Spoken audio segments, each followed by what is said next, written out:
Good evening, everyone. Welcome to the regular business meeting for the District of Squamish for Tuesday, December 7th. We are fortunate this evening to be meeting on the traditional unceded territory of Squamish Nation, Hatsqualin, Queeslukmuk, Lasquahopmish, Oakmayo.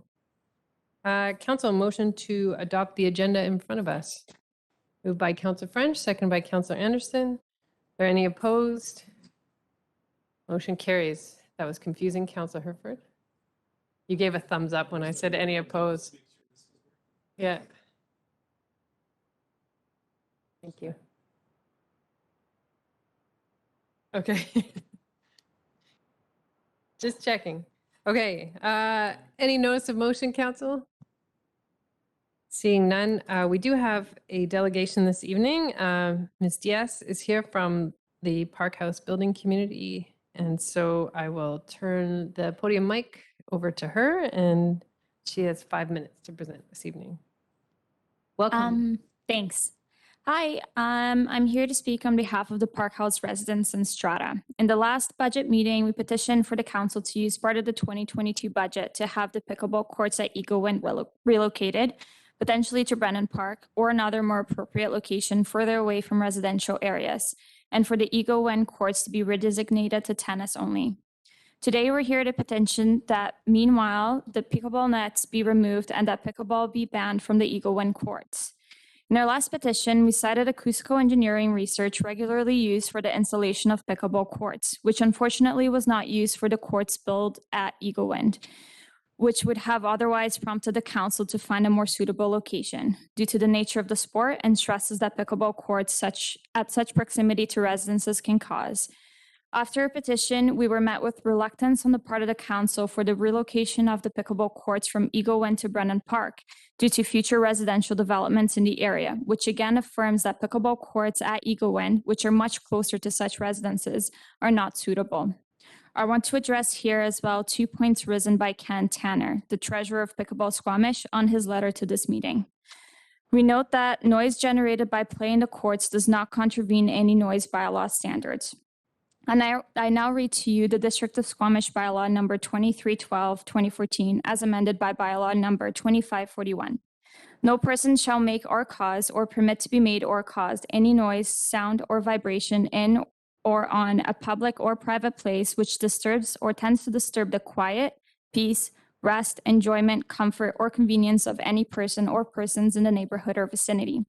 Ken Tanner's second point, we have also provided district staff with research information on noise attenuation possibilities, including sound absorbing screens that could be placed on the north side of the court.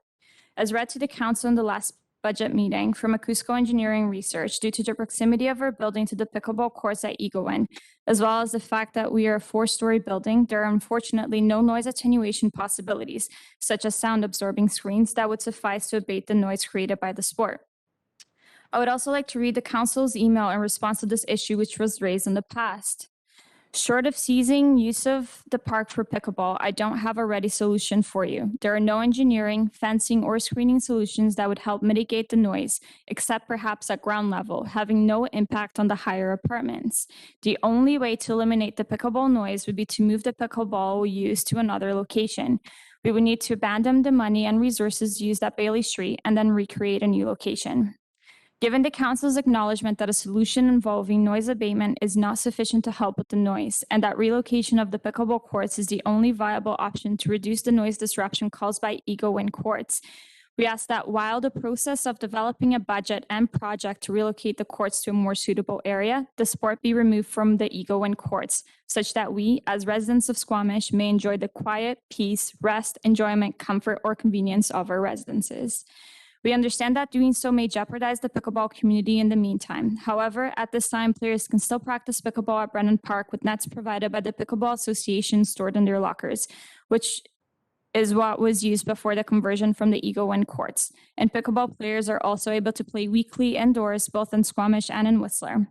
Perhaps by taking such immediate measures, it would also encourage the council to begin the implementation of new pickleball courts in a more appropriate location more promptly. Again, it is in no way our intention to deliberately hinder pickleball players' ability to play, only to minimize the negative effects that these courts have produced on the residents around it due to the lack of research for this project, which was in turn created this issue for all of us, council, residents, and players. Research shows that constant impulsive noise, as created by pickleball at the distance of which the Parkhouse residents are, creates stress, fatigue, and anxiety. Once again, we have residents at our building who do shift work and have to sleep during the day but are unable to do so. Residents with toddlers who have difficulty putting their children to sleep, which can in turn impact their development. Residents who work from home but are becoming unproductive or unable to maintain professional meetings due to the constant noise, such as the one we're carrying out right now. We stand strongly in our position and request for pickleball to be banned from the Eagle One courts immediately, and would prefer not to have to resort to other means, such as submitting our concerns and research to the British Columbia Ombudsperson and further legal actions, as it would save both our time and the council's resources, which have already been invested in a project that has resulted in avoidable issues. We hope that the council hears us in our concerns and that a resolution takes place in a timely manner. I say this on behalf of the Parkhouse residents in Strata. Thank you for your time. Thank you, Ms. Diaz. Any questions for our guests this evening?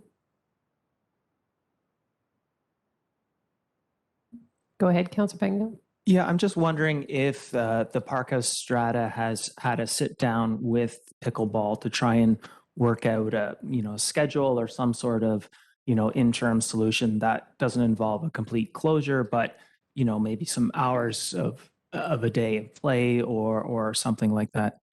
Yeah, so actually we have been in touch with the Pickleball Squamish Association, and they've been actually quite helpful. They were also noted that once they asked for the pickleball courts to be placed in Squamish, they did not realize that Eagle One would be chosen. What they have said to us is that unfortunately they're only using the courts for 2 to 3 hours a day. The rest are just people playing, like anyone who would go to a tennis court and play tennis. So there's actually nothing that they can do to limit the use. Only if they're there for 2 hours and you're only allowing people from the Squamish Pickleball Association to play, but that's not the case. It's open to the public, right? So any sunny day, there's at least like 4 to 5 hours of play minimum, with like 3 courts in the last few sunny days that we've had here in Squamish. So I guess one of the other things, there's a few things I'm struggling with, and I sort of find myself torn in a couple directions here. But when I read the report about, the impacts of impulsive sound and so on, and then some other research I did, which I wouldn't consider comprehensive, but, tennis is an impulsive sound as well. And so in terms of a lot of the impulsive related noise things, it's arguably the same for tennis and pickleball. From what I was able to find, tennis is actually technically louder than pickleball, the impact of the racket, but it's in a different frequency, and a frequency that some people find more agitating. So, I'm trying to sort out, like, if it's, when we talk about volume or are we singling out pickleball as just one thing because for different reasons we don't like it, or is it, do we have a standard or an expectation of a particular volume? Or I guess sort of interested in your perspective on how we move to something sort of more general, or understanding what the general expectation is in terms of how quiet, because, as a growing community, there will be noise and people enjoying themselves and having social activities. So where do we set that standard? And especially if tennis is technically louder, and we get into frequency type things, I'm just. Yeah, for sure. So basically, through the research that we found, tennis is actually not louder. The difference is that tennis is a softer ball, and it's, the racket is with the nylon strings. With pickleball, you're having a hard plastic ball on a wood paddle. The other issue is that before we'd have 2 tennis courts, so maximum you'd have 8 people playing, whereas with 6 pickleball courts, most people are actually playing pickleball in doubles.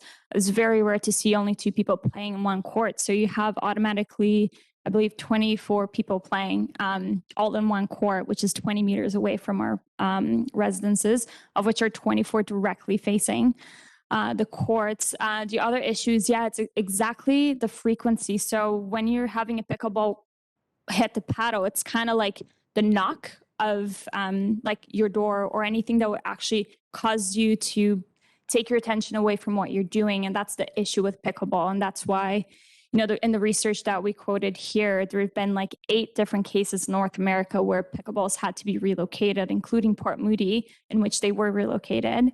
And, countless others. This engineer that they hired, has been helping out with 18 different pickleball locations because, say 350 feet away from a house, they need X things to, abate the noise. But at the distance that we're at, there's actually nothing unless you put a covered building on top of it due to the nature that we're a high building, basically.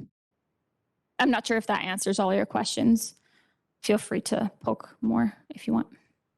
Yeah, I could probably go down a rabbit hole here. I'm just sort of trying to stay at a higher level and just sort of get a sense of where things are. So I appreciate the responses. Thank you. Okay. Anyone else, or are we okay? I don't see any further hands with questions. So thank you for your presentation tonight. Okay, maybe just one question for me. When, how can we follow up on this meeting? Just via email again with Gary? Gary, if that is a staff person you've been communicating with, unless council wants to provide any further direction at this point in time. Councilor Herford? Thank you. I think in my mind, I'd like to see what happens. We have an update coming on the Brennan Park Fields master planning and what the future is there, and I'd like to see more of a picture before I go and attempt to make a resolution here today to affect the situation positively. So, but that's supposed to be happening in the next couple of weeks. Is that the Brennan Park piece? Is that on the 14th? I think it's on the 14th. So it's coming soon, and I don't feel that delaying any potential action over the next couple of weeks is going to dramatically cut down or on pickleball noise at this particular right now. So luckily it's the rainy season. Yeah, so that's where just to sort of provide some feedback as to where I'm at. Yeah, sounds personally. good. We can definitely wait a couple of weeks to follow up. Thank you. Thanks, Ms. Diaz, for coming. Okay. We're on to item 5, consideration of unscheduled public attendance. So this would be anyone attending online or here in person that has an issue they feel they need to speak to that can't wait 2 weeks. Seeing no hands online or in the gallery, we'll move on. And we'll move right up to item 8. And we have District of Squamish Garibaldi Springs Road Closure Bylaw number 2873, 2021. Councilor Reyes. Thank you. And I have previously and will again declare a conflict in this matter. I'm a potential purchaser of a unit in this development.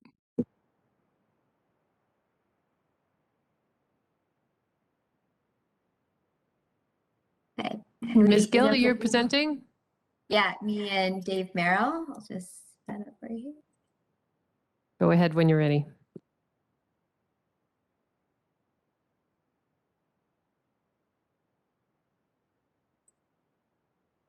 I can't seem to share my screen.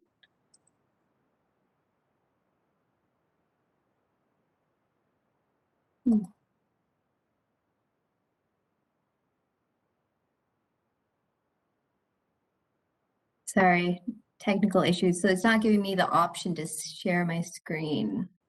Oh, here, it works now.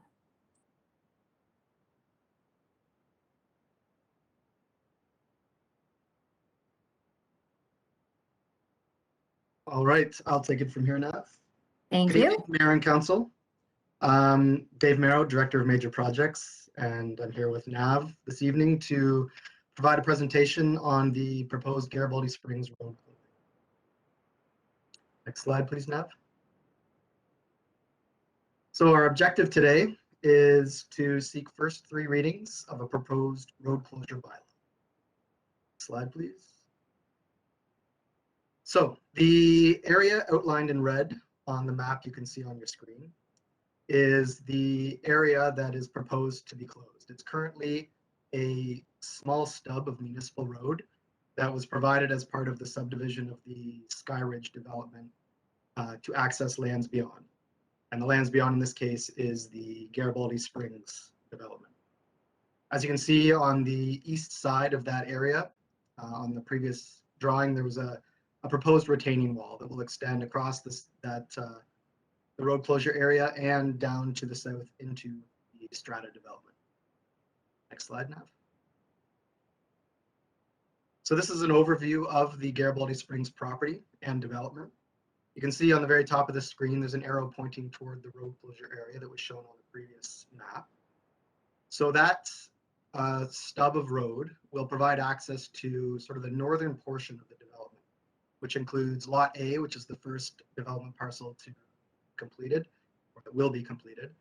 That's shown as 60 units. And it will also provide access to the development parcel to the south, Lot B, which is 105 units. And all of the development pockets on the southern portion of the site, as you can see, will be accessed by a Newport Ridge Drive. Next slide. So a bit of background on this road closure. Currently, this road area is vacant land, but it will be built out as a road that will provide access to the development. The road will include vehicle travel lanes, it will include landscaping and pedestrian and bike facilities. As discussed previously, there is a retaining wall that will need to be constructed on the eastern portion of the road that will extend through the road closure area and down into the development to provide support for construction of the road. The road closure area only connects to internal private roads for the Garibaldi Springs development. So what that means is this small municipal stub of road does not provide access to any other municipal roads or any other municipal facilities. It only provides access to the private, what will be strata property, strata development. So due to the complexities of sort of having a shared retaining wall, and also the maintenance cost and associated repair costs and potential replacement costs in the future with the retaining wall and the road closure area, staff are recommending that the parcel be transferred to Polygon for a nominal fee of $1. Slide. So why do we want to transfer the road? Well, as mentioned, we have this retaining wall that currently will span both municipal land and private strata land. So if that were the case moving forward, there would be a very complex arrangement between the district and the strata to maintain, repair, inspect, and potentially replace this wall.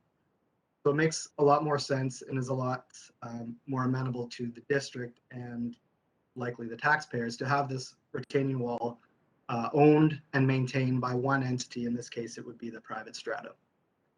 It also makes sense to have the strata maintain the portion of the road itself, including the landscaping and the trails, rather than having the district maintain the short portion of municipal road, with the strata having to maintain sort of from the property line onward.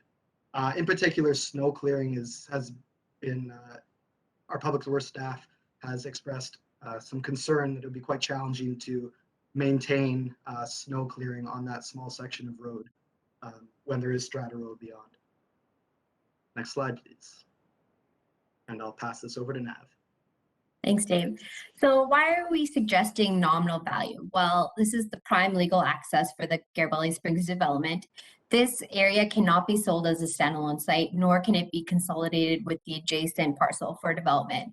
So it doesn't actually increase the developable area for the development. As well as the district will save long-term maintenance and repair costs. And we have stipulations in place that this road area can only be used for road and a retaining wall. And public access will also be maintained. So there's a few steps in the process and a few different agreements that we have to put in place. So the road closure bylaw readings and adoption will raise title and allow us to transfer the road. And that, of course, is a council process. And then we have a purchase and sale agreement, which lays out the terms and conditions of the road transfer, which will be dealt through the delegation bylaw. And then we have a section 219 covenant and right of way, that stipulates that you can't use the road for any other purpose, as well as what our maintenance standards are. And that's through the delegation bylaw as well. And lastly, there will be a servicing agreement amendment required, and that basically says that the road and retaining wall remain privately owned and will not transfer to the district. And that is also delegated. So in terms of next steps, we would need to advertise statutory notices. We require MOTI approval, and then we can come back to council for adoption of the road closure, after which the agreements will be executed and registered. I just want to highlight that the dates in the council report may need to be adjusted because MOTI is dealing with emergency response all over the province. And so we might need to push the dates back a little bit, but we will follow up with them to find out more about that.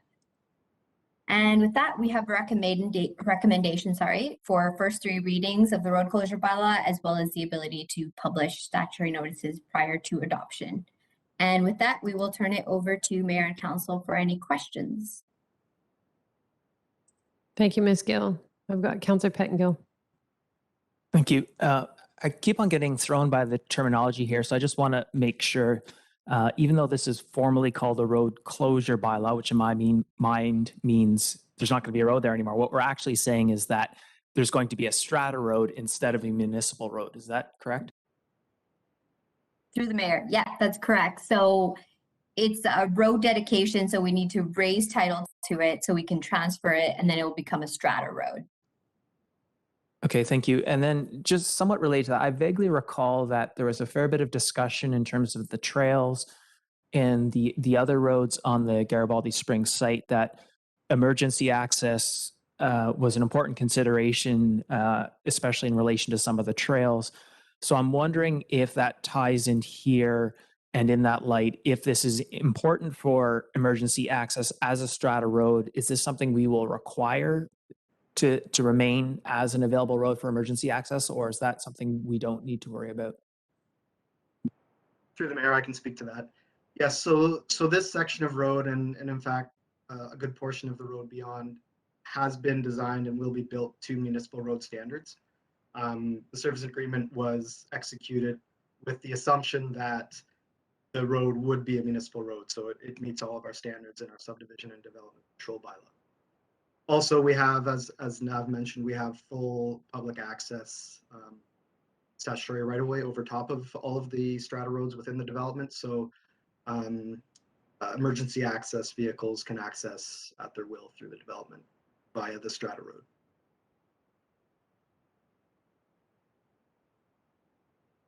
Mr. Merrill, the wall extends to where it meets Dowwood Drive, is that right?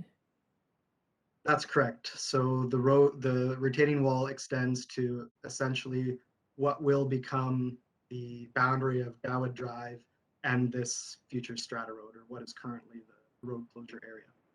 And it terminates there, and it's been designed such that in the future, if and when Dowwood Drive does extend up the hill to the east, that can be accommodated without any major changes or modifications required to that retaining wall.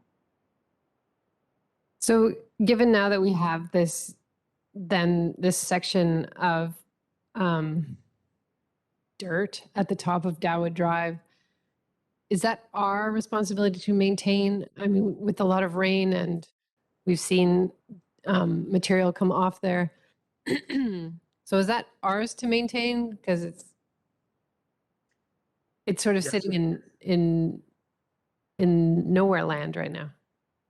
Yeah, absolutely. And as part of the servicing agreement that we have executed for the works within the road closure area, there will be works done to that end, that east end of Dowwood Drive. So currently it is just a dirt slope, as you noted. There'll be a small section of just rock retaining at the very base of that slope, and then there'll be very robust erosion protection works installed above that on the dirt slope. Make sure that we don't have those erosion issues in the future. Thank you. Any other questions? It's moved by Councillor Herford, seconded by Councillor French. Any further comments? I'll call the question. Any opposed? Motion carries. Counselor Hurford, could you just grab Counselor Race? Thank you. Thanks you. very much.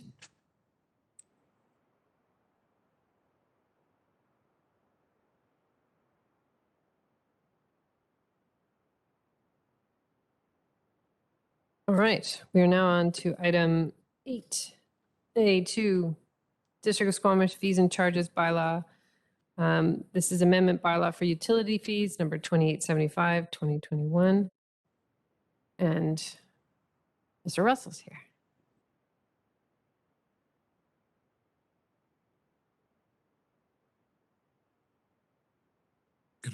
Excuse me. Good afternoon, Mayor, members of council.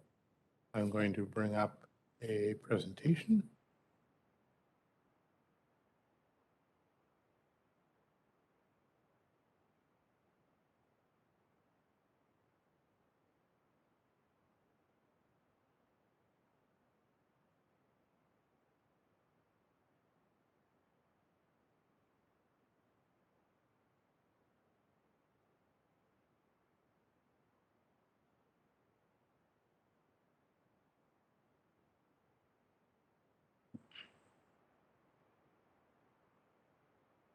I believe we can all see the presentation in front of us.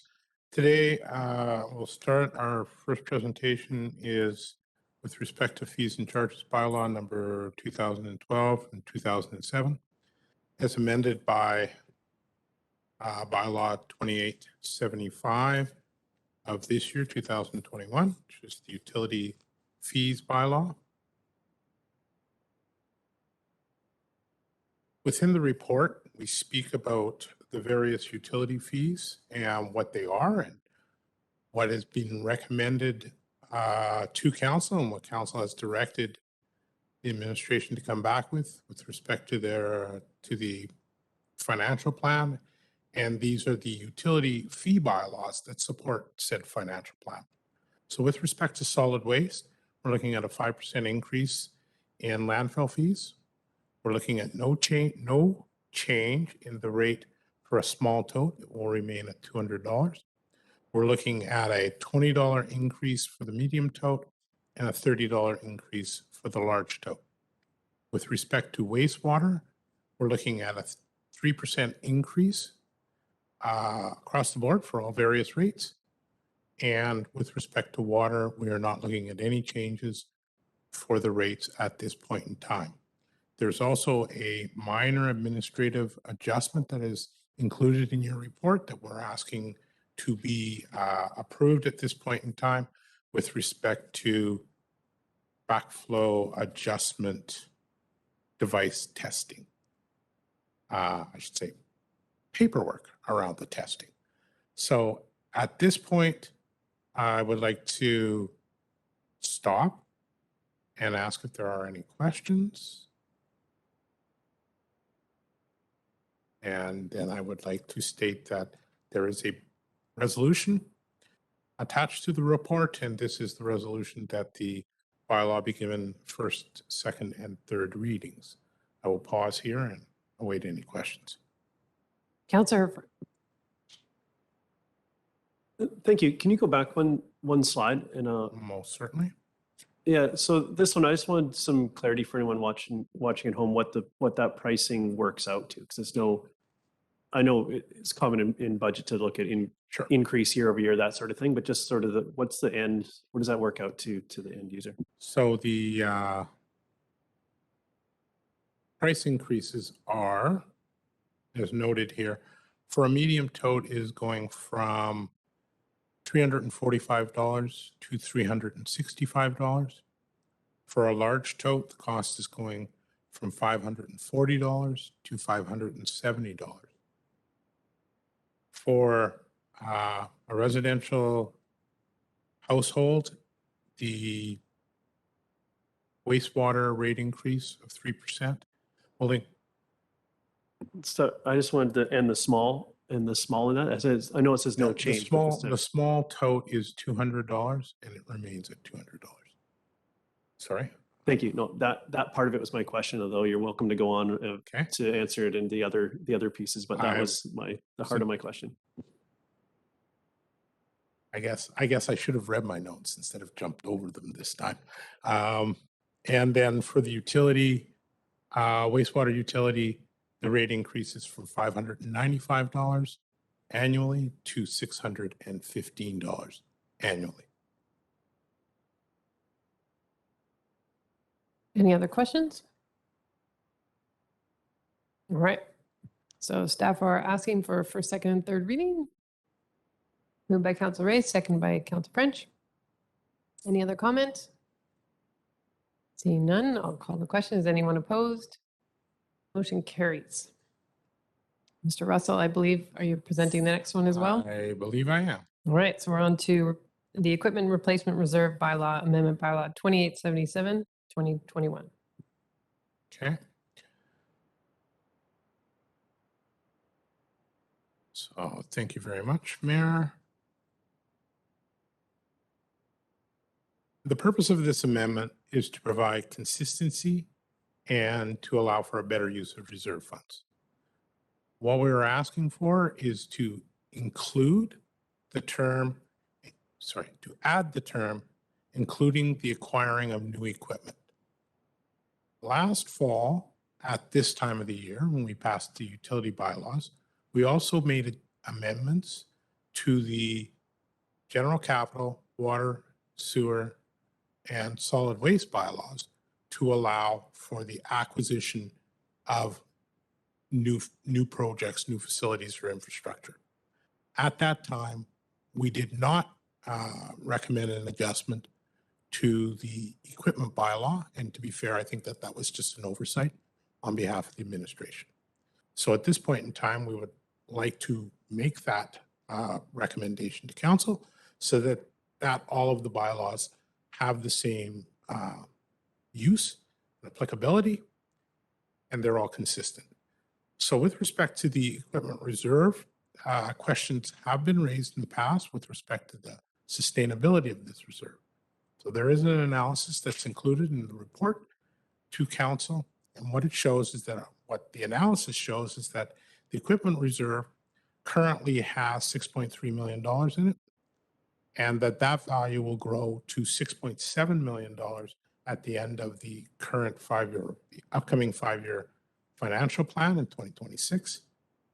And even with that ongoing purchases of replacement equipment, it will increase by $400,000, and we will use the fund to purchase $1.3 million of new equipment. So we believe that the fund is at a size where it's suitable and stable for future requirements. In addition to that, council has requested that administration undertake a review of the fleet master plan to look at how they are structured and how they're set up for future endeavors, such as electrification of the existing fleet. That is to take place in 2023. And at that point in time, we are planning in conjunction with that to bring back a full rewrite of the equipment replacement reserve bylaw that would reflect the requirements of the fleet master plan and also obviously allow for a continuation of the purchase of new equipment.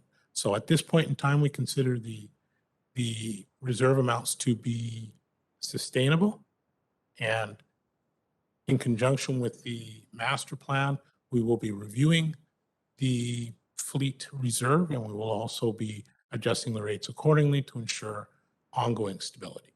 So I will pause here if there are questions. I'll go on to the last slide. I guess I have a question. As we contemplate different type of equipment in the future, maybe electrification or hydrogen, can the reserve be used for the infrastructure that's needed to support those vehicles, or is it written in such a way that it must just be for vehicles? Part of the reason that we are requesting this change in the wording is that currently the wording does not include the acquiring of new equipment. So within the fleet reserve, the wording of the fleet replacement reserve would only allow replacement. So we couldn't build we couldn't build electric charging stations and fund that from the fleet reserve currently, because the fleet reserve does not provide for new infrastructure. So this amendment that we're doing now would allow us to move forward in that direction. So purchase both the chargers as well as the vehicle. Yes, that is correct. Okay. And then I kind of thought that I had moved the fleet master plan into the 2022 budget, but maybe I moved it into the 2023 budget. So I just wanted to check. It is, I double checked that myself because I thought there might be that question. I was thinking, isn't it going to happen next year? What we are showing is that the resolution shows it being requested for 2023. And I believe that that is a result of two factors that were pointed out by Mr. Smith. One being, we're kind of waiting for some of these new vehicles to actually become available so we can see what's out there. The second, that there are other factors that might play into this that are related to other climate mitigation activities that we would wish to undertake. Thank you. Any other questions? All right, seeing none, Mr. Russell is asking us to give first three readings to this bylaw. You're moving that? Seconded by Councilor Race. Any further comments? Oh, you're fiddling with your glasses. Okay. Any comments? All right, seeing none, any opposed? Motion carries. Thank you. We're on to 8B1, council adoption of the notice enforcement bylaw. This is amendment bylaw 2869, 2021. Now I don't know if you're moving that or not. That is moved by Councilor Ray, seconded by Councilor Anderson. Any comments? Any opposed? Motion carries. And then District of Squamish Solid Waste Utility and Regulation Bylaw number 2870, 2021 be adopted. Moved by Councilor French, seconded by Councilor Herford. Any comments on this one? Seeing none. Any opposed? Motion carries. Thank you. All right, thank you, Mr. Russell. We're on to item 9 under Community Planning and Infrastructure. This evening we'll be presented with development permit number 564 for Waterfront Landing Phase 3A. Councilor Race. Thank you. And I'm also a potential purchaser in this development, and so we'll be declaring a conflict.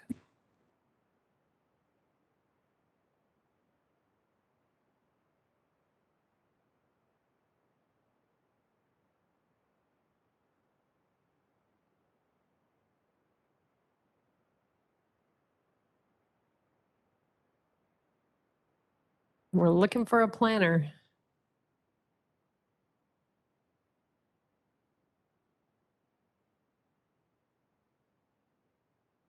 Mr. Valniscus or Mr. Buxton, do you know who the planner is for this file? Okay, we'll take a 5-minute recess till we get that set up.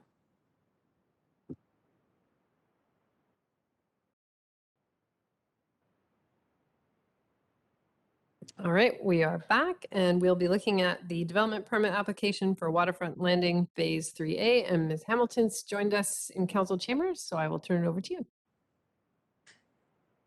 All right, good evening, Mayor and Council. My name is Carrie Hamilton. I'm a planner with Community Planning and Infrastructure Department, and I'm presenting to you today DP 000564 for Waterfront Landing Phase 3A. So DP 000564 Phase 3A is the 4th development permit for Waterfront Landing. Phase 1, Laurelwood, DP 474 was approved by Council in December 2017 for 88 townhouse units that are now fully occupied. Phase 2 is called Heartwood, and it was for DP 493 and was approved in council in December 2018, and 134 townhouse units that are currently under construction and reaching completion. Phase 3 B and C, which was under DP 540, was approved by council on December 15th, 2020, for a 6-story mixed-use development with 195 units, and the project is currently in site preparation stage. So Phase 3A is located at the north end of the waterfront landing site, with the waterfront park to the northwest, Phase 3B and C to the east, and Phase 2 to the southwest. You can see it marked on the slide with the red area. The overall waterfront landing site is 21.5 hectares in size, and Phase 3A is the smallest townhouse parcel so far at 1.1 hectares in size, with 62 units in total.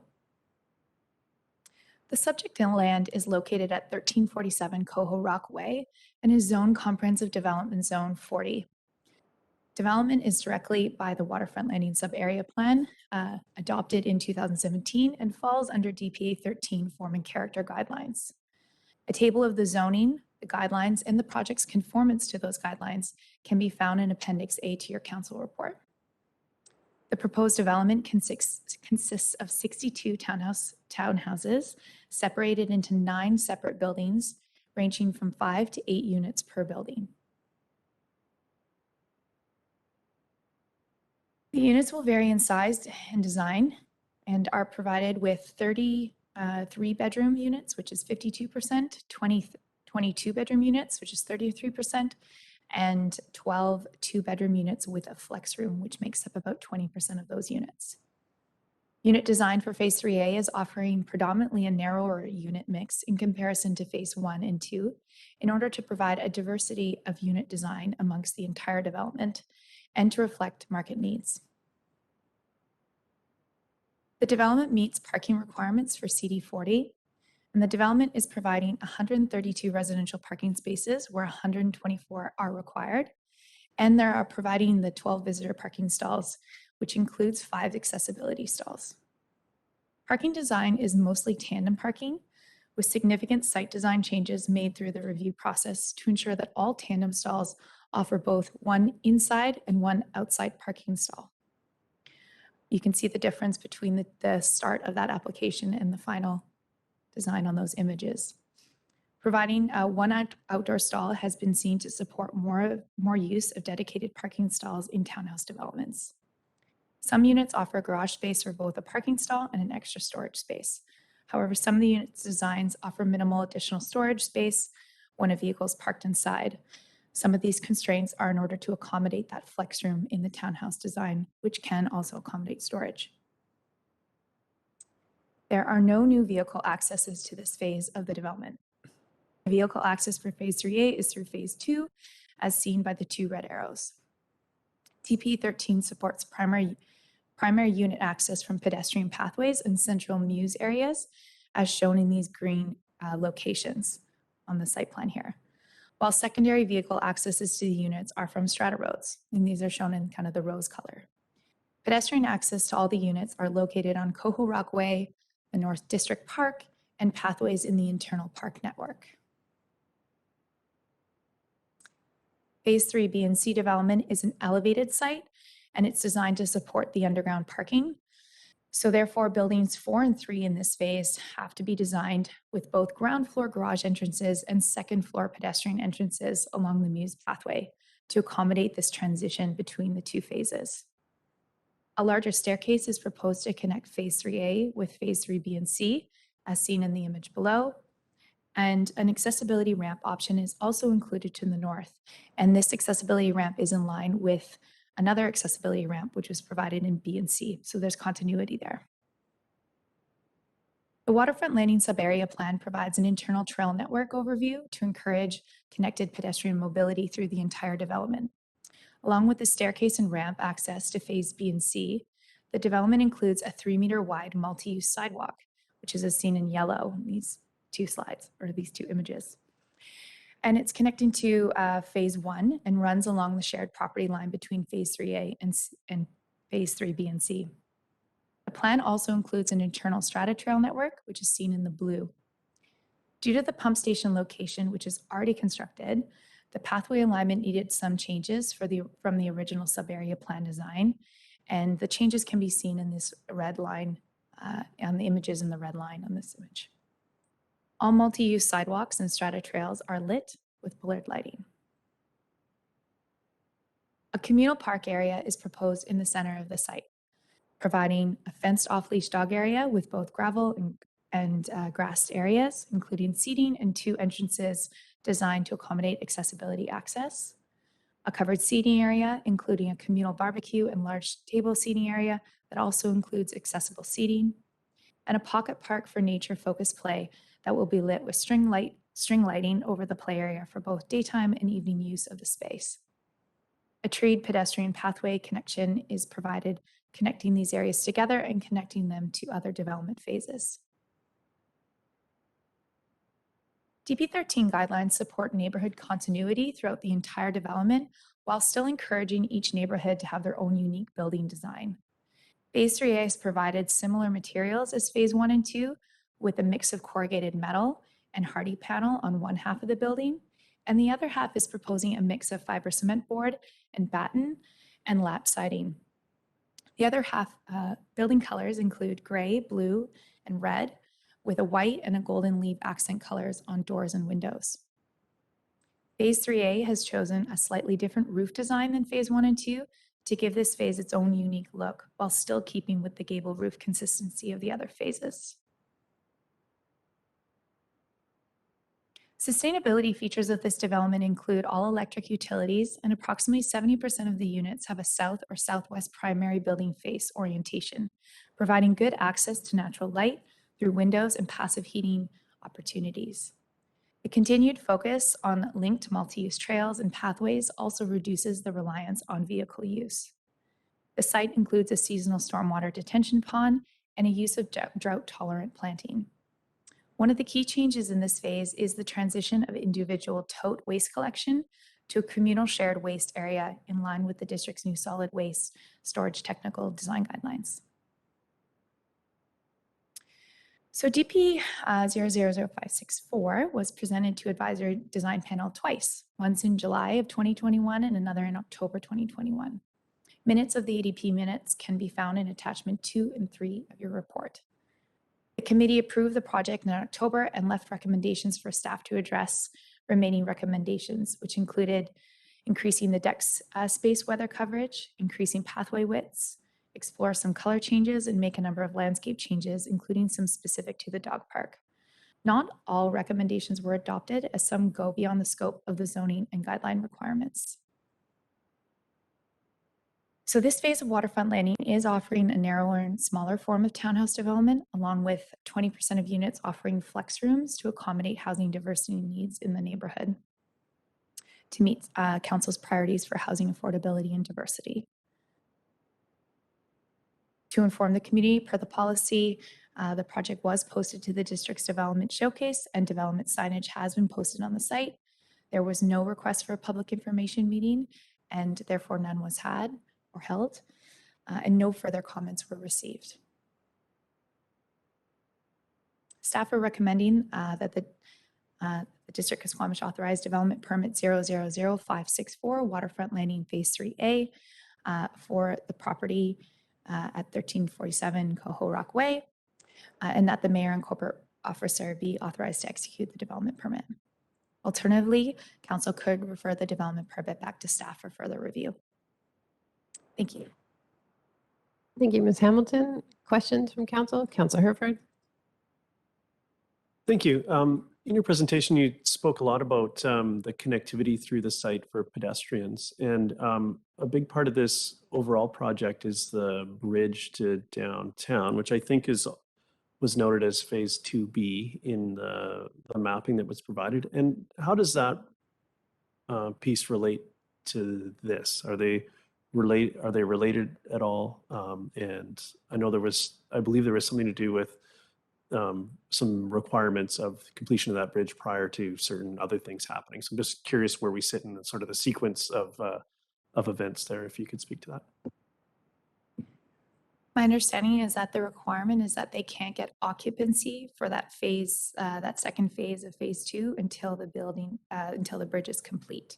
So in this case, we would, this would be the same for these. They would not be able to get occupancy of these units until that bridge was complete.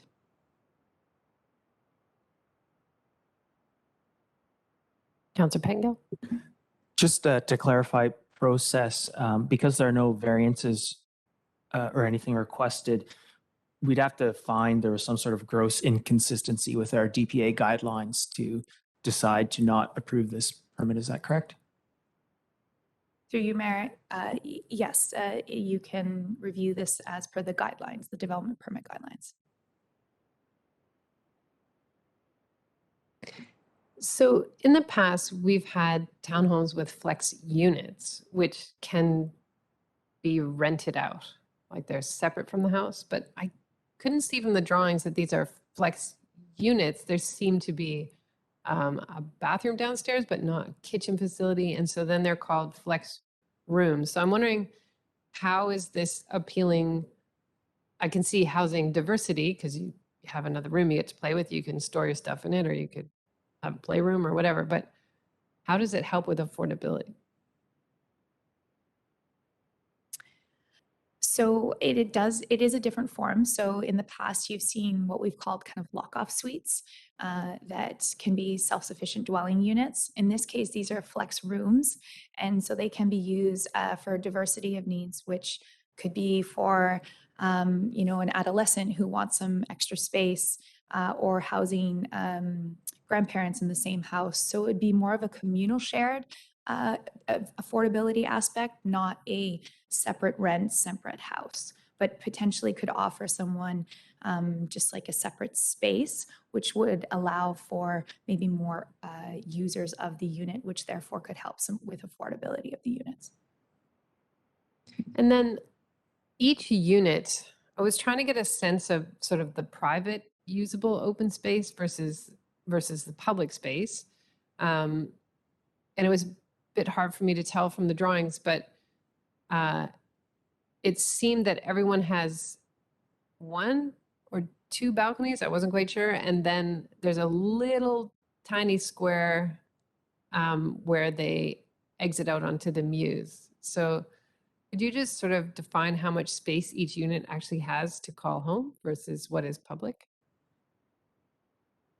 It's a good question. I don't have the exact number in front of me at the moment, but I do know that there is a requirement for private space versus communal space, and that they are meeting that requirement in the zoning bylaw. You are correct that they do have an outdoor space, which is off of their entranceways, their pedestrian mews entranceways, and they do vary in size dependent on the unit. Some are smaller than others, as you've noted. And then they all have a balcony, a larger balcony size, which is off the Strata Road area. And that we did work with, as per ADP's comments, to increase the size of that balcony and the first time at ADP. And then the second time, we also increased the coverage of the canopy of that space in order to make it more usable as well. So a lot of those spaces tend to be used for the seating areas and the barbecue areas. As you walk around waterfront, that's what you're seeing the uses of that. And then the outdoor areas are usually seen for planting and, some vegetation and landscaping. And then you showed a slide of sort of how the pathways have reconfigured, but do you have one that blows out and shows how it connects more into the greater good? Or maybe if you could just pull up that slide and talk about where all those pathways connect to. Yeah, I'll see if my current slide. I just have to open my presentation again.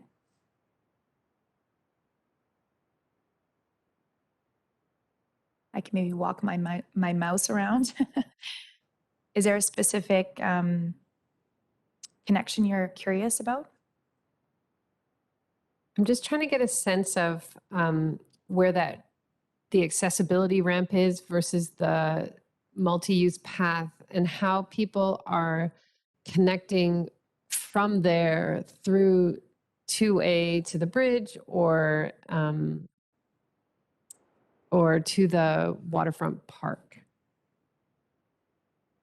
And the interface with 3C and B. Okay, so maybe I'll dive into the interface a little bit between phase 3 and B on this plan, and then maybe show you the larger plan after. So this is the multi-use pathway. If you can follow, can you see my mouse? Is it not working?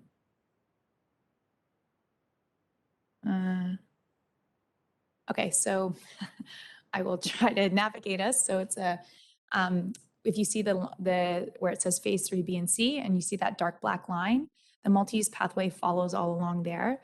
And then on the other side of that, it's actually the waterfront park. There's also another multi-use pathway. So it's basically, it has a multi-use pathway on both the east side and the northwest side of this site. And the accessibility ramp is right at the interface of those two areas. If you kind of look on the north, basically directly north, I don't know if you can see it in this image, but that's where the ramp is. And then that the elevation of phase 3B will slope down towards the park. And as that slopes down, this ramp gently comes up and meets that. And then they can go back up the multi-use pathway and then up to the other ramps which connect through to phase B and C. So that's that particular connection.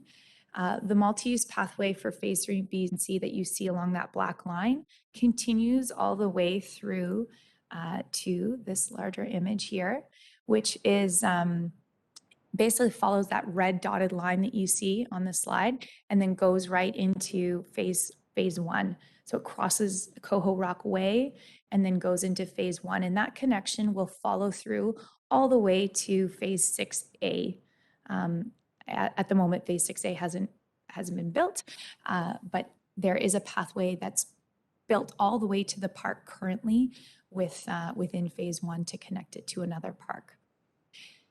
There is in the sub-area plan a larger plan of the whole pathway network for this whole site, and we are following in line with that pathway network other than just the smaller, the strata roads, which are these blue, the strata pathways, which are intended to be connections through the site for pedestrian kind of focus and walking through the site, quick connections through.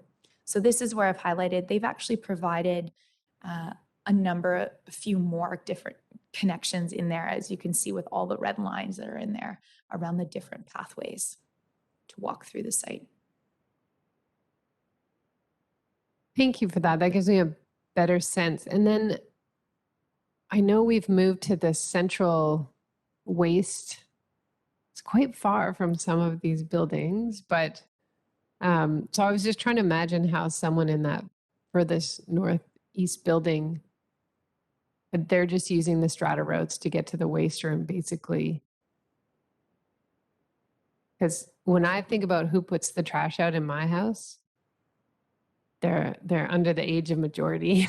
So I'm just thinking, if I lived there and I was like, all right, go and put the trash out, I'm just that location doesn't seem central. It seems to very much on one side of this development. I think there's always a balance. We're trying to find central places to put these waste facilities, as well as not take away from the central park areas. We did this, trying to put this one in. We didn't want to put it into the park areas. We wanted to try to maximize those communal park areas. And we also wanted to try to use it to mask the pump station because of the location of that in this development. So that's, I think, where that orientation came from. We did work with our solid waste team to review the location, and there is parking available basically right beside that pump station if there is an opportunity to, if that's more convenient to drive your garbage there. But the concept is that hopefully it becomes, smaller totes, smaller bags, and it just becomes part of your walk to work or walk to downtown or walk to your neighbors, that you can drop these, the waste off. Councillor Herford? Thank you. the comments ended up answering my question, which was in the presentation, you mentioned the movement of a pump house, and I just wasn't sure of its exact location, but it makes sense now and I see where it is. So thank you for pre-addressing that. Any other questions on this DP?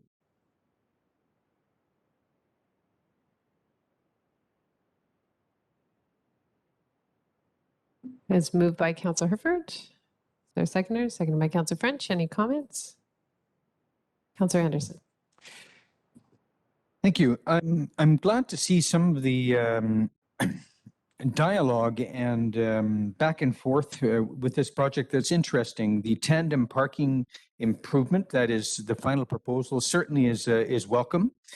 We've learned from other local experience some lessons from examples similar to, or parking design similar to what was in the original proposal, and lessons also for pedestrian safety as well. It's also of interest that there's many discussion points arising from this project that will be interesting for a future review of the development permit guidelines. And I take it from planning staff that is upcoming in the next year, or that is what we're discussing, reviewing those guidelines. Color palettes, clouding materials. The window colors arise in this example. A dog park not addressed in the guidelines, dog park and garden plots. So there's been some interesting discussion within this project with some successful outcomes, I think, but interesting discussion for future use in dialogue on revising those guidelines. Thank you. Anyone else? I'll support the DP. I think the form and character of this neighborhood, I think, still connects and complements the rest of the development, but is unique in its own right. I like the idea of this more flexible space and how people might use that.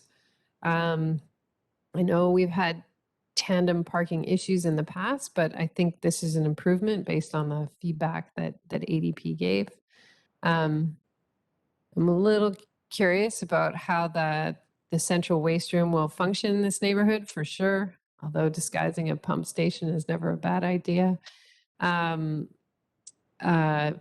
appreciate the ongoing connectivity of these neighborhoods to each other and to the features like the park and eventually the bridge. So that's important. Yeah, so overall, I think it's supportable and happy to see this move forward. Any other comments? Seeing none, any opposed? Motion carries. Councillor Herford, if you could grab Councillor Race back. Thank you, Ms. Hamilton.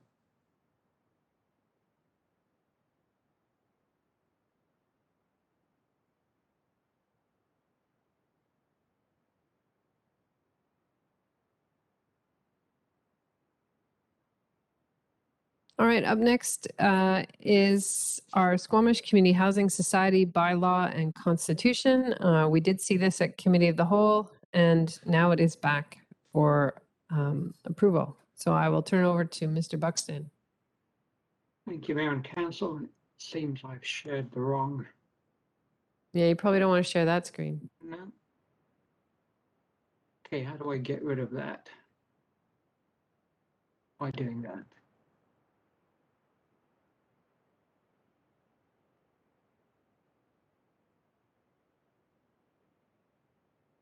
Okay, let's try this again then.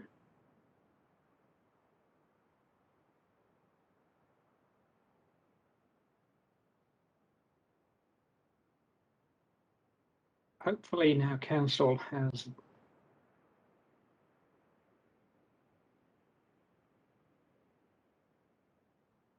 okay. Thank you, Mayor and Council. Tonight then, auto looping. Excuse me for a moment.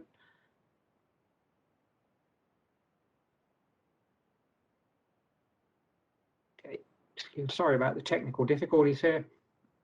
Tonight I'd like to provide a brief presentation around the Community Housing Society, the bylaw and constitution that Council last saw roughly a month ago. Roughly just the updates Here today, the purpose tonight is to review and approve the draft society bylaws and the constitution, and then if we're successful in that, we can commence with the registration, setup, recruitment, and establishment. We are getting close to potentially to the end. The recommendations are that the constitution and bylaws of the society presented be approved. Then council authorize staff to take necessary actions to effect the housing society, and then also to accept the board member guide as information, since that actually is a document for another organization. It won't belong to the district once approved. So jumping in, I'm going to focus tonight on the changes that we've made to the constitution and the bylaws, starting with the bylaws here. With respect to the membership and the voting and non-voting members, those remain the same. What has changed in the bylaws are term limits for the voting or non-voting members at 2 terms or 6 years. Clarification on what it means or constitutes to not be in good standing. It's tricky grammar there, but so there's clarification on that item. And there was a change to the public meeting requirement that was previously in the bylaw has been deleted from this, and a consequential amendment following that. Just touching on the notion of independence, there certainly is no requirement that the financial statements of the society are consolidated into the districts. That means that there are no or should not be any impacts on debt limits or borrowing capacities. That's been confirmed by our auditor and now by the Ministry of Municipal Affairs.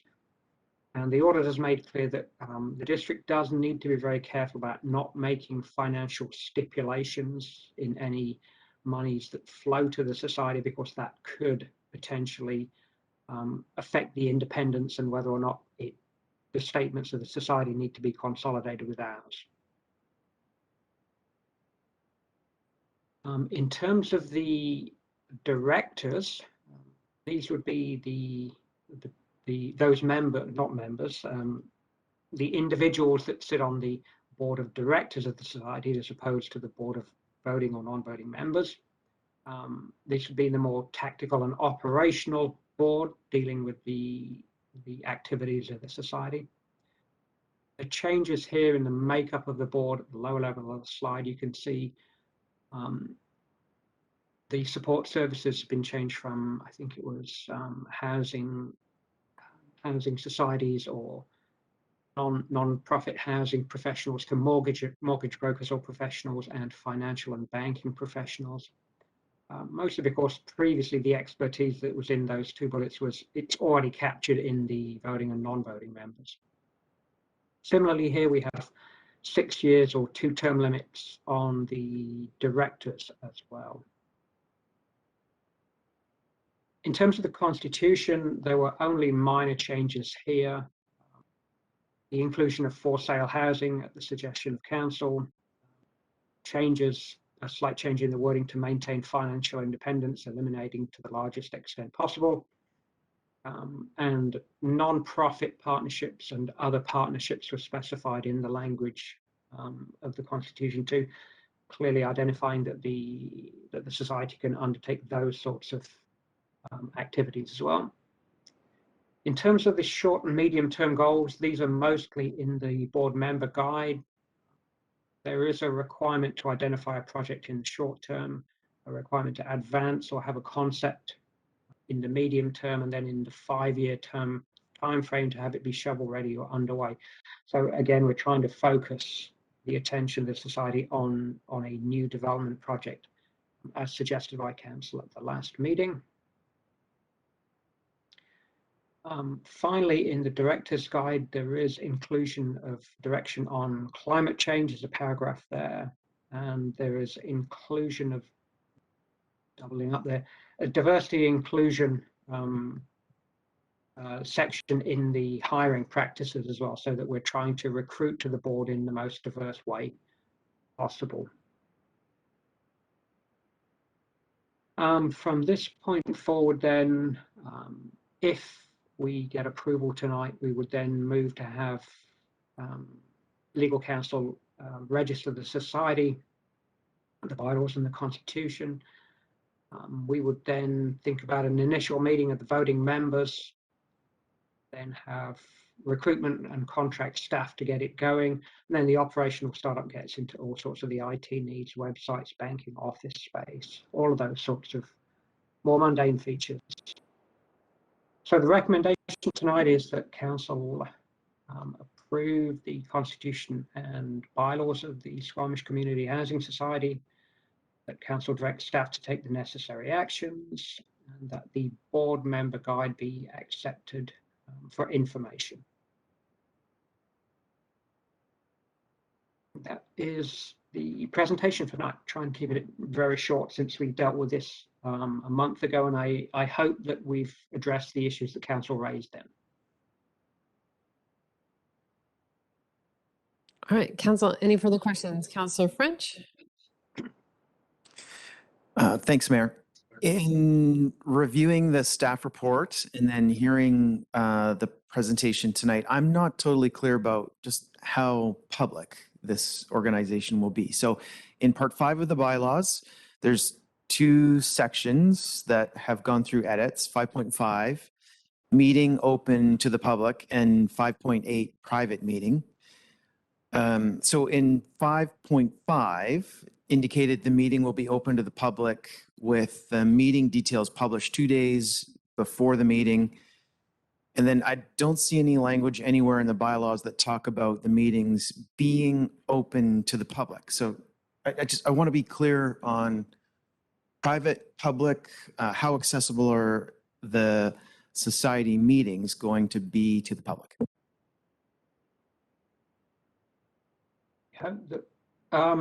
The answer is that the meetings will not generally be open to the public.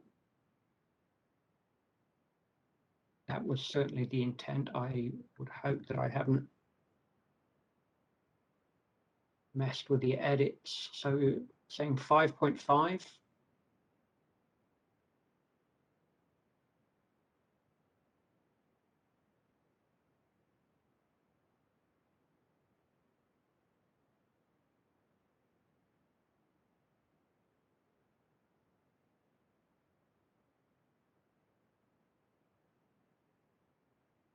So were we looking at sections 5.5 and Yeah, and 5.8. So this wasn't my vision. I thought it would be a little more open and a little more accessible, and just a little surprised at where we've landed on this front. to be honest, it wasn't the recommendation of any of the societies that I've dealt with, or one other individual that helps operate a society in the city, that meetings of a housing society be open to the public.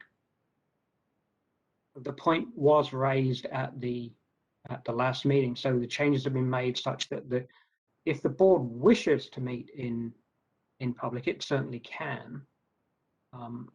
But in this case, it's being crafted such that there is no requirement for them to meet in public. So generally, they will not meet in public.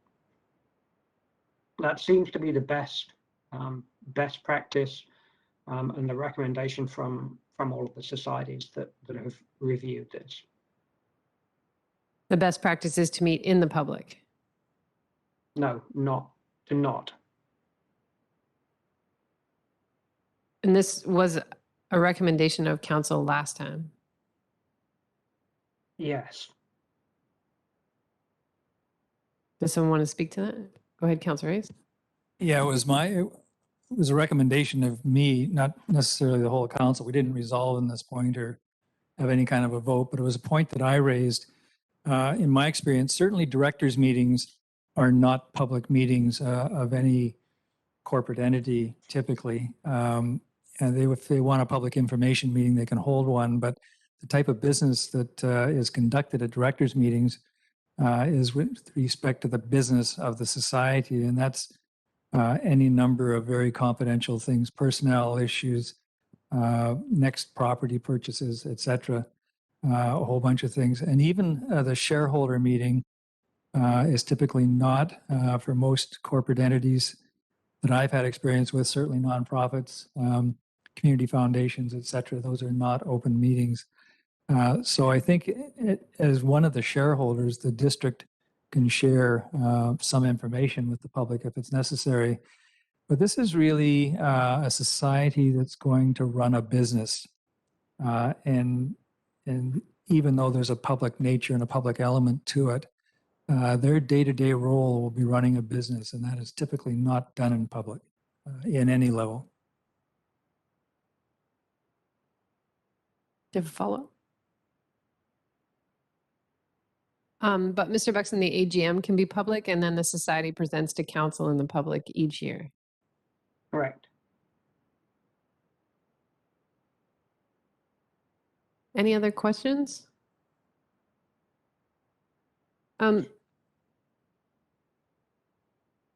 Mr. Buxton, I was just looking at the Constitution, and so we're quite clear that we're not building housing that requires ongoing subsidy.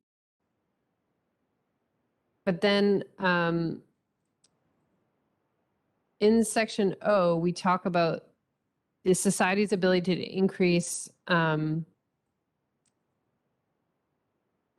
the society's abilities increase and nonprofit organizations are interested and willing to collaborate, focus on developing policy and activities in the following additional areas. So this is around the affordable housing, property and program management, tenancy and tenant management, housing asset management, and housing financial management.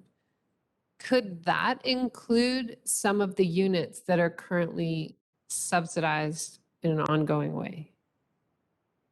So Yes. for instance, yeah. Yes, it could. Okay, so it doesn't exclude that, our language right now. It does not, no. It's the default position is, as you've noted, the units that don't require ongoing subsidies, but it can certainly extend into those areas if there's a case to do that, and the funding program is there. But from a services point of view, not from a housing point of view. I'm trying to keep them separate. Like we're going to build housing in this part of the spectrum that doesn't include ongoing subsidy. But then when we start thinking about tenant management or property management, some of the housing these nonprofits own or operate is that subsidized housing. And so is the Constitution clear that we can include those subsidized housing units in this property management, tenant management piece? Or is it only open because the society is focused on non-subsidized housing? Is it only open to any properties that aren't being subsidized? The former. It's open to those, it's open to the programs that potentially have supports in them. Okay, thank you. And then what I was wondering is, do we need anything on the district side of the house in terms of policy to support the housing society? And so, our bylaws say a little bit about the relationship between the district and the housing society, but if they need us to apply for a grant that helps them build a housing unit, right? So sometimes, like many of the COVID grants, they could be run by nonprofits, but we had to apply for them. And so do we need something on the district side that says, if the society asks us to apply for a grant that they need for a project, we'll do it. If the society is building a project, we'll fast track their project through the development process. Do we eventually need a policy on this side that spells out the day-to-day interaction if they get projects off the ground? So are we waiving fees? Are we fast tracking? Are we applying for grants on their behalf to help them where they see the opportunity? And so unrelated to the documents in front of us, might there be a need for that going forward? much of the fee waiving, just sort of trying to pick through, in terms of grant applications, I don't think that we need a policy on that. I mean, we support a number of nonprofits without a particular policy. Similarly, on fee waivers and expediting, we have fee waivers for non-profits and affordable housing, and we have the current policy for expediting permits. So most of that, I think, is covered in existing policy that we already have. Mr. Villalobos, saw you pop in. Did you want to say anything? Yeah, I think Gary has already covered it. We recently, in the last fee update, we waived publicly owned and operated affordable housing project fees. Okay, thank you. Other questions? Councillor Pettengill. Yeah, thank you. With past boards I've been on for societies, sometimes the board had a board guide, other times it didn't. When there was a board guide, sometimes it was managed by the board or a committee of the board. Other times it was the ED or their team that managed it. But it was always just a set of guidelines as opposed to requirements like bylaws or Societies Act or Constitution. Just wanting to clarify that that's ultimately the same scenario here. It is sort of guidelines. We're kickstarting it, but the society itself will decide how or if that moves forward in the future.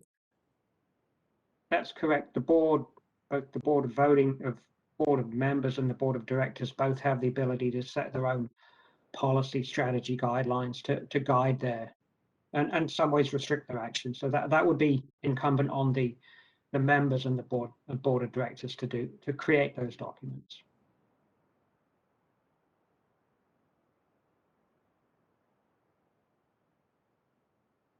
Right, I'm not seeing any other hands. So there's 3 motions in front of us. Councillor Pettengill? Yeah, I'd like to move the staff recommendation with an amendment. And the amendment would be in the first clause with to move the Constitution with the amendment that subsequent to item 2J, or sorry, item 2J in the Constitution be added, ensure that affordable housing solutions address the critical issues of equity in the climate crisis, and that subsequent items be renumbered accordingly.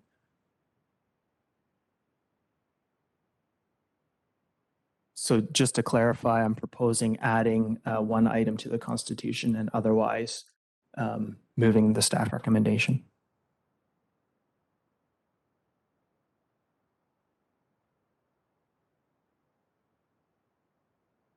Can I just ask why you would put it in the middle and have to renumber everything rather than adding it as P?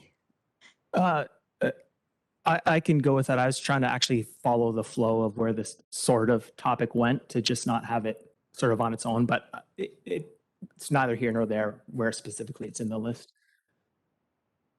And can you repeat the wording, please? Sure. Ensure that affordable housing solutions address the critical issues of equity in the climate crisis.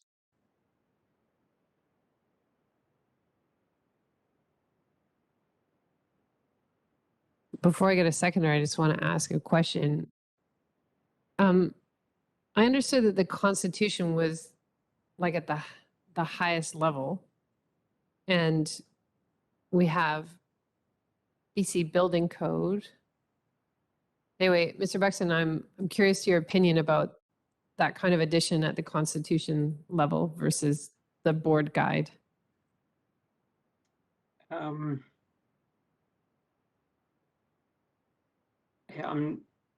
It's a little more ambiguous than the other ones, but other than that, I don't think it has an adverse impact on the Constitution.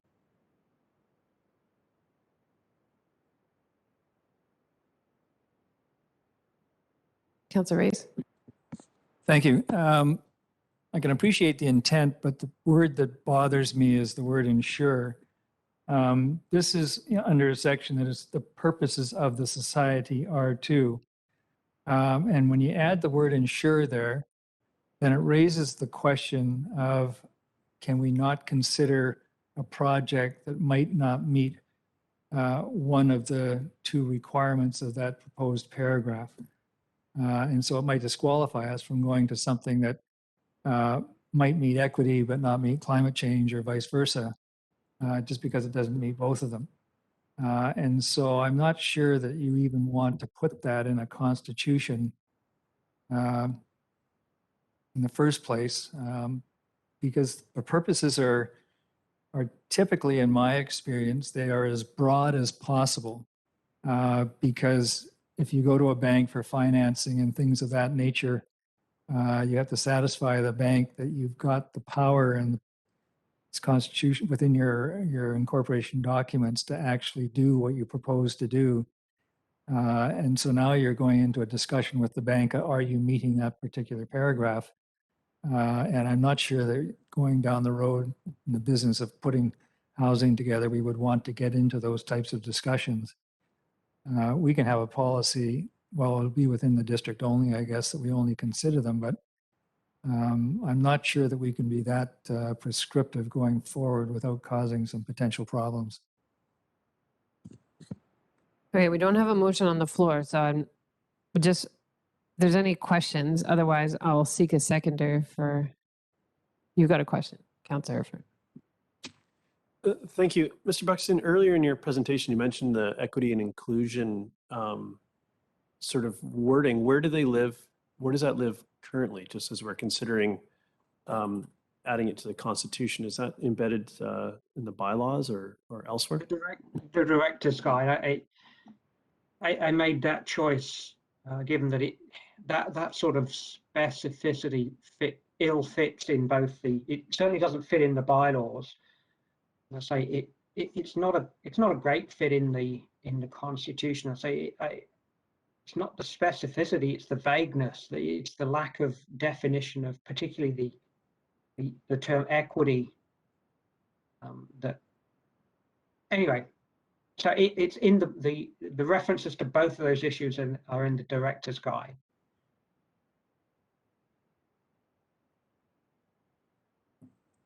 Councillor Bettengill, I think everyone's asked their questions, so if you wanted to proceed with your motion, then I will seek out a seconder.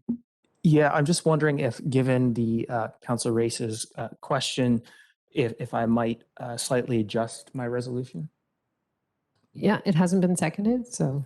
Okay, so I would change it to work to include or work towards affordable housing solutions that address the critical issues of equity and the climate crisis. And if that's seconded, I will speak to it. Just making sure Ms. Pollock caught that.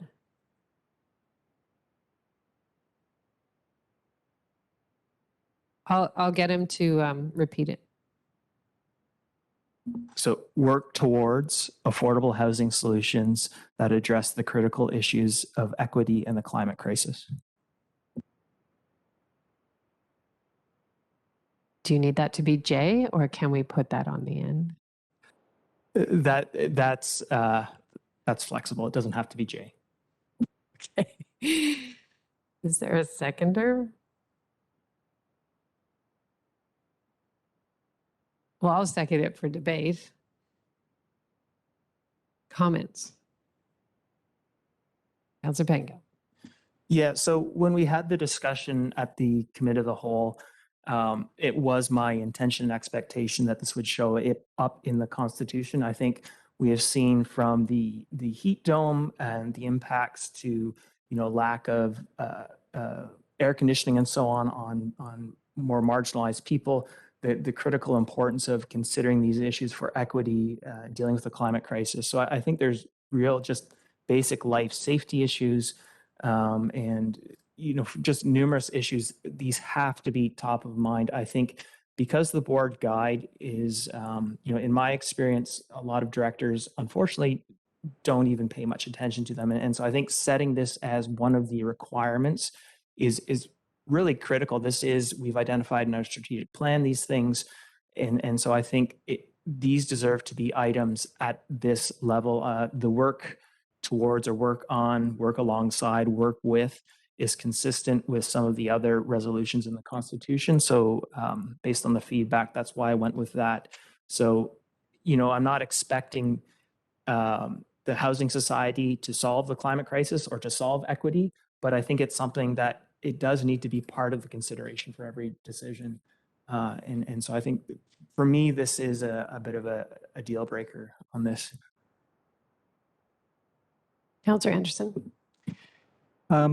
While I do support the intent of Councillor Pettingill, but in fact, I think that these themes, and in particular equity, are already reflected throughout the enterprise that we've been involved with here. With respect to climate change and climate action, for 4 years, I represented the Squamish Climate Action Network on a affordable housing committee here, 2010 to 2014. And my experience was that this always had to be interpreted. And there were many questions. What's the relevance of this? Well, the relevance in broad terms was circular economy, local materials, wood or embodied carbon considerations.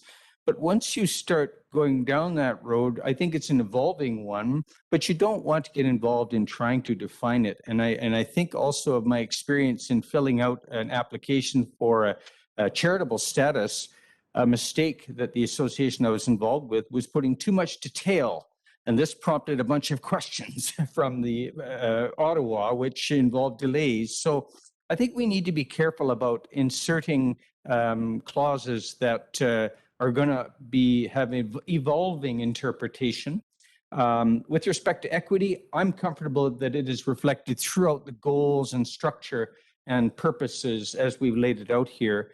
Climate action is well addressed in the board member guide. And the board member guide may be a better place to put themes that are going to evolve, and a more flexible document that's not going to cause us some clumsiness down the road versus a constitution or bylaws. So I'm better satisfied to see these themes reflected in the board member guide. And the equity theme, I think that it's built in throughout the enterprise already. Thank you. Councillor Race. Thank you. And while I do appreciate the intent, I'm not prepared to support this. I think probably for the reasons that are outlined or were outlined by Councillor Anderson and also by Mr. Buxton, the language is vague, and that can cause you difficulties down the road. Equity to one person might not be the same as equity to another person. How do we define a term like that? And so I think we are better off putting it as guidance for directors, guidance for board members and the shareholders for future policies, but not actually in the incorporation documents. Other comments?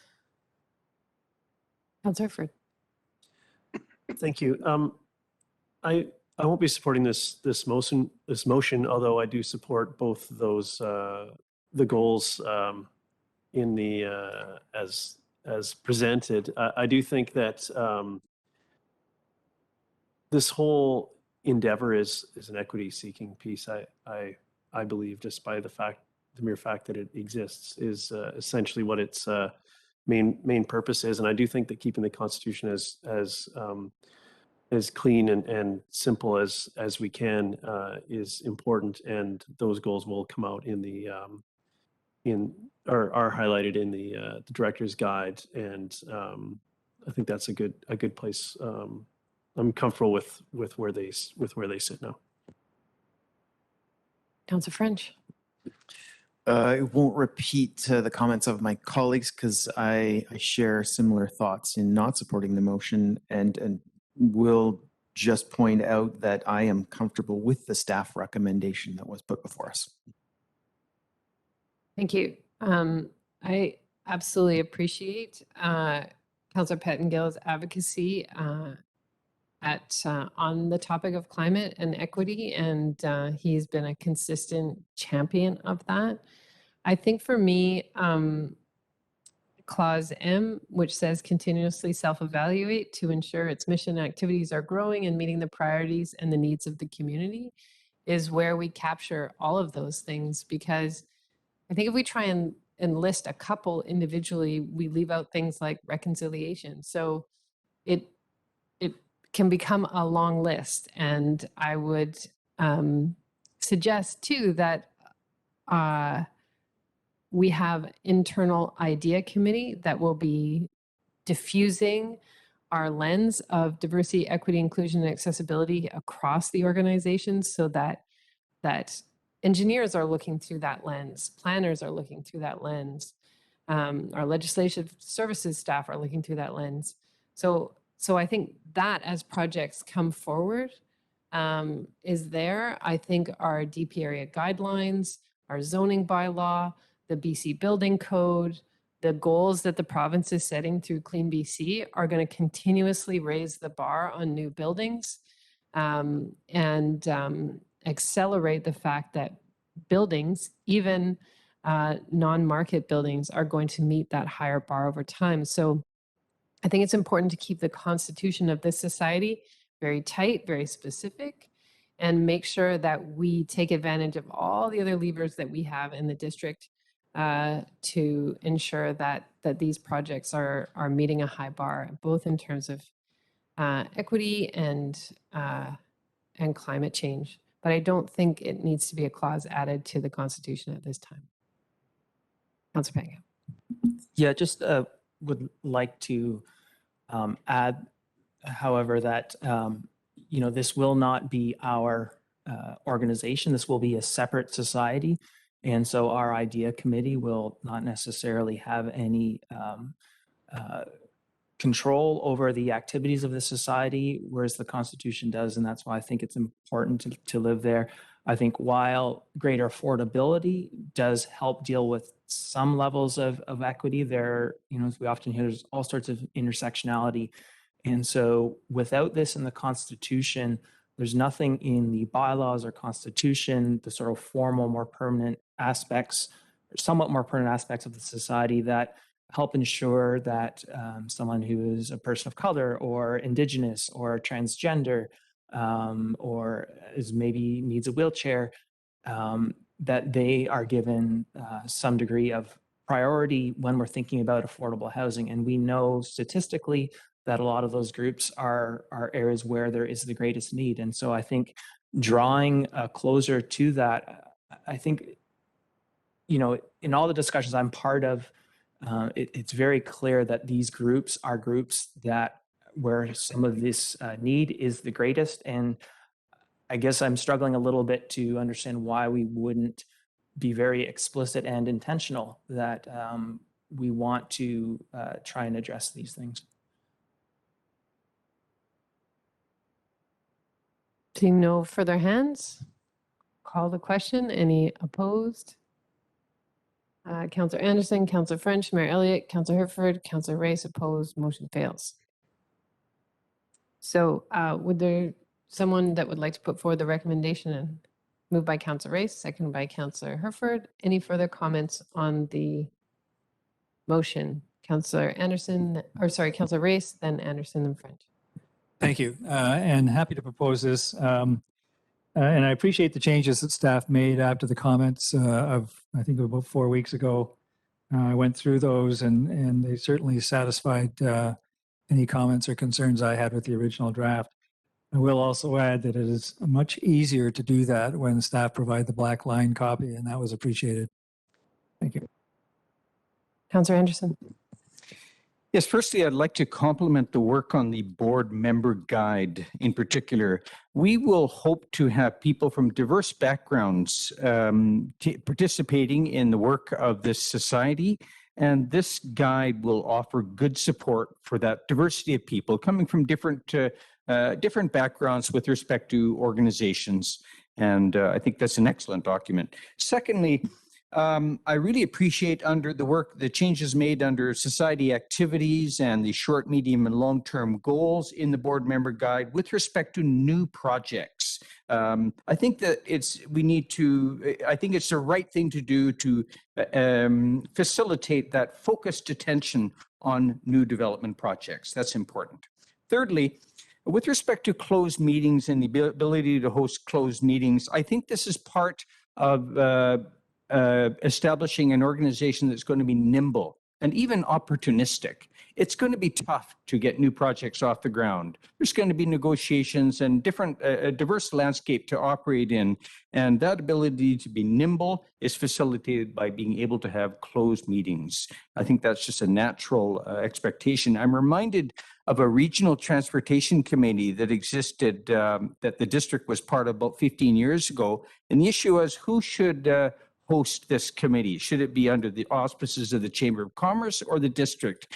And the option taken was the Chamber of Commerce because they could host closed meetings. There were sensitive things with the province and things like that. So I think this is just always something to be expected, that that privilege of closed meetings, which is really part of being nimble as well. Thank you. Councillor French. Thank you, Mayor. Creating this society is really, really important for Squamish, so I'm happy to support this motion. It's taken a little longer than we'd hoped to get to this point, and because of the great work of everyone involved in this project, we're now at what I really consider a historic point. And when I say everyone involved in this project, I'm acknowledging past council members, former district staff members, and others who participated in the early stages, in the early work that built the foundation to put us where we are now.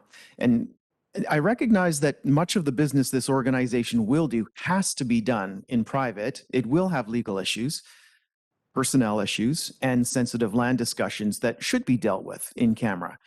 And the society will also have policy and planning discussions that don't have to take place in private. And I think this is where a public annual general meeting plus regular reporting to council allows for scrutiny of the society by journalists, stakeholders, residents, and anyone else that's interested in the business and the functioning of the society. So I'm comfortable with how public the business will be. Despite my earlier question and concerns earlier. So at this point, I'm looking forward to moving this initiative to the next steps, and I support the motion. Councillor Herford, and then Councillor Pettengill. Thank you. I'll be supporting the motions. I'm really happy to see this this entity coming to fruition. Housing affordability has been a sort of a talking point in Squamish for a very long time, and the housing affordability has crossed over somewhere along the way into what I consider to be crisis levels. So I think this is a very timely piece of work, and I look forward to seeing the results. Thank you. Councillor Pettengill. Yeah, thanks.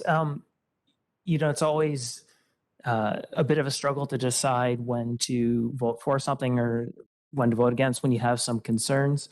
And so I always struggle with that. And at this point, I think I'm not going to support this, partly for the reasons I mentioned. There's a few other things that as I've thought a bit more about the discussion that weren't as much of a deal breaker as the Constitution issue for me, but they are things that I do want to raise again and just draw some attention to. I still have concerns about reserved seats for the mortgage and banking sector and development sectors.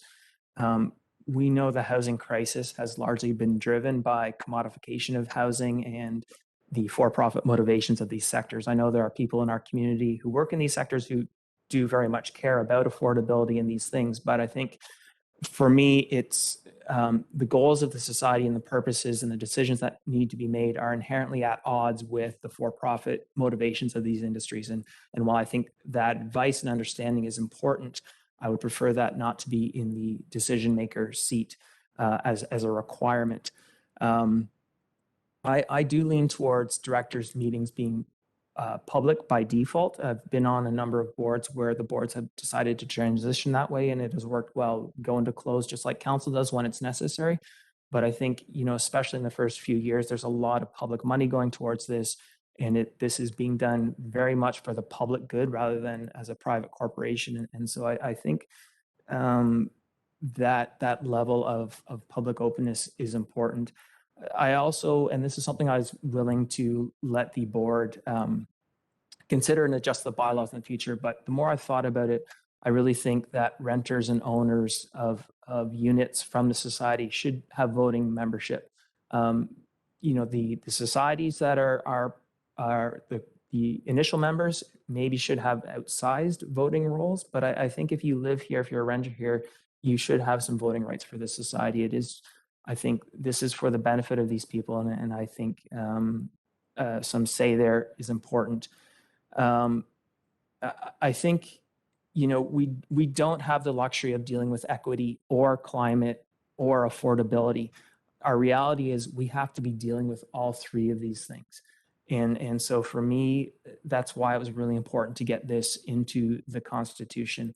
Having said all that, I really do appreciate the work that's been done. I appreciate the intention, and I want to see this successful. And I think one of the best outcomes of this will be if, you know, we find out in a year that this is actually dealing with equity and climate and so on, and I was sort of mistaken or misguided in kicking up a fuss about some of this. So despite my comments, that is my hope and to some degree my expectation.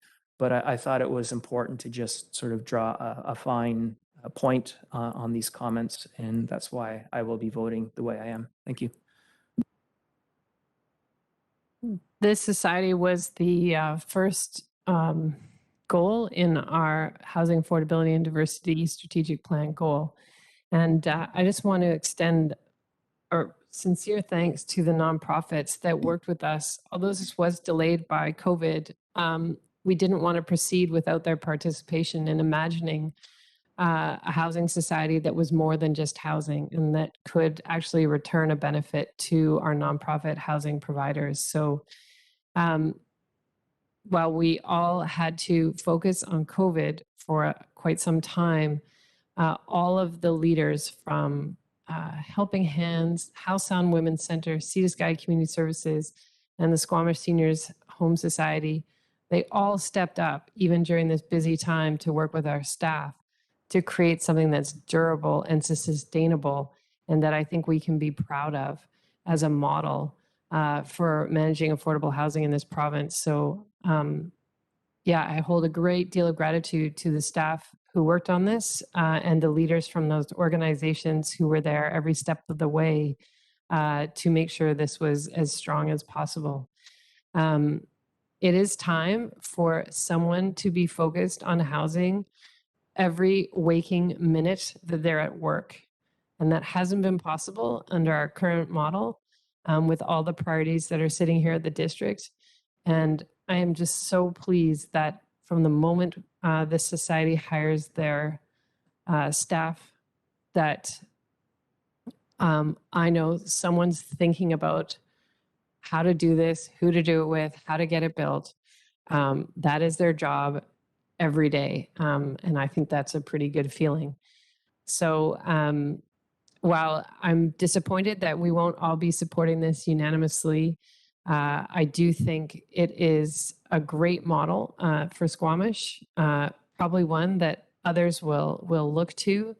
I think that our community is aware of issues of equity, of climate, and there are other greater legislative pieces of influence out there than adding a line to the Constitution here that I think would be vague and actually not helpful.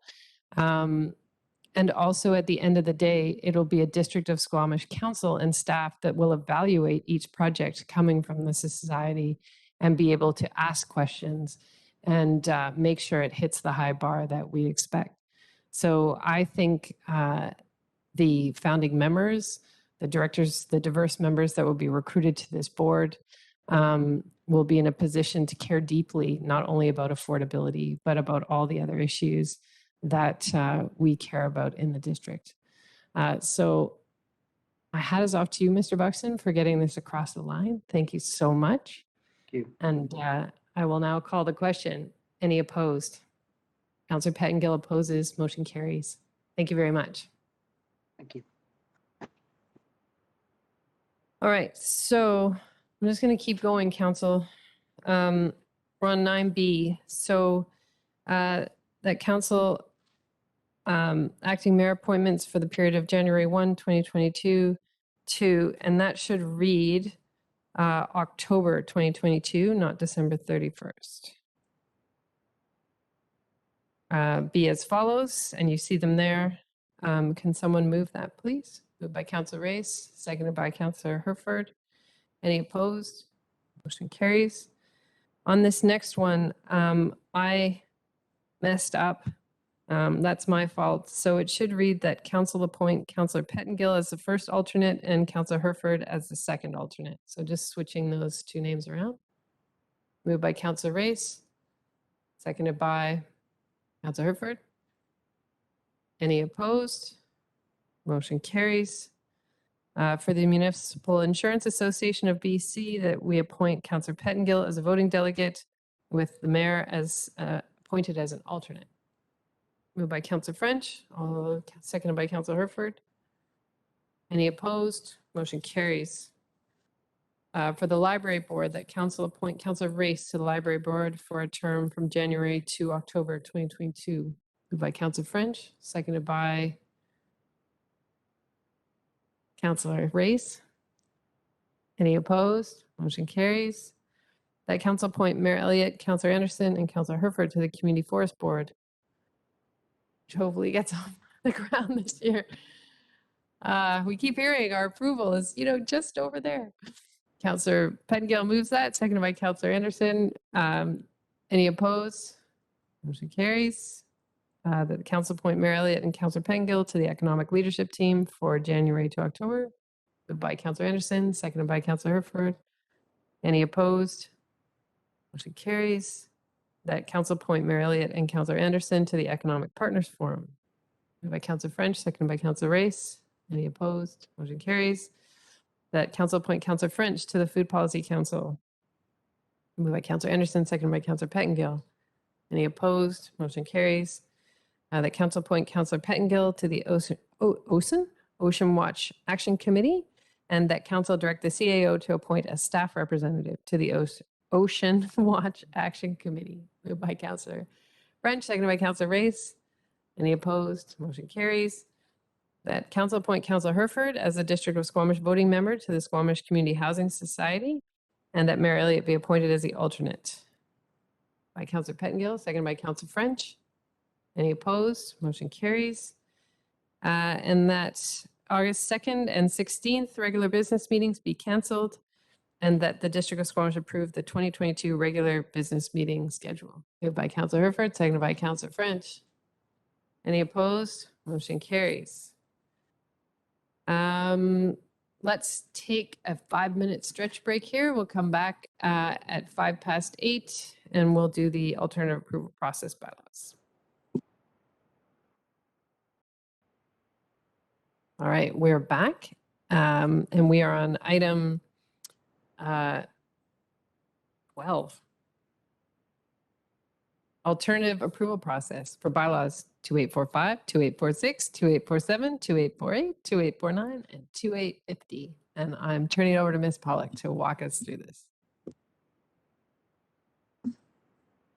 Thank you. My name is Charlene Pollock. I'm the Manager of Legislative Services, and I'm here tonight to talk about the alternative approval process for the 6 borrowing bylaws that are included in the package. So all 6 bylaws received first 3 readings on September 7th, and approval from the Inspector of the Municipalities was received on November the 5th. The report, elector response forms, and the ads outline the purpose for the borrowing, the total borrowing amounts, the debt service costs, and impact to property owners for each of the 6 bylaws. The community charter requires elector approval for loan authorization bylaws, either by assent of the electors or by the alternative approval process. And I should note that there is a separate process and elector response form for each of the 6 bylaws. Statutory motions are required from council to establish an alternative approval process in accordance with the community charter. And with the AAP process, electors may indicate that they are opposed to the borrowing bylaw by filling out an elector response form. indicating that they are opposed. Electors in response or in support of the bylaws don't need to do anything. An AAP is a counter petition, so electors only need to fill out a response form if they are opposed. If at the end of the AAP process, at least 10% of the electors of Squamish, which is established to be 1,469, have responded opposing adoption of the bylaw, then the bylaw must go to referendum before council may consider adoption. If the AAP process is approved by council, 3 ads will be placed in the Squamish Chief advising of the process, and information will be included on the website. The deadline to submit a response form has been established as February 4th. The date must be at least 30 days following the second ad. We are running an extra ad as the process is running over the holidays, and we've added 2.5 weeks to the response time. Following the AAP process, the report will be brought to council informing of the results and whether adoption can be considered. So the motions are included on the agenda cover sheet and in the report, and I'm happy to answer any questions related to process. Are there any questions related to process on the AAP? I'm not seeing any, so would someone like to move the staff recommendation? That's moved by Councillor Ray, seconded by Councillor French. Any comments? I'll call the question. Any opposed? Motion carries. Thank you, Ms. Pollock.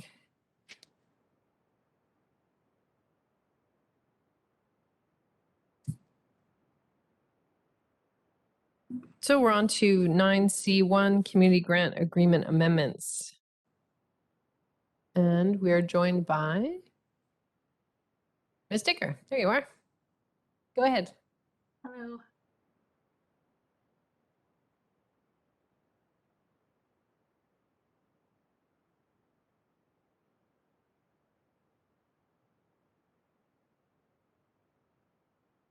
Oops, wrong slide there. Sorry, Council. Good afternoon. My name is Sarah Dicker. I'm the Acting Manager of Arts and Culture for the District of Squamish. As part of my portfolio, I manage the agreements with the Community Foundation and the Squamish Arts Council for the dissemination of grants on behalf of the district.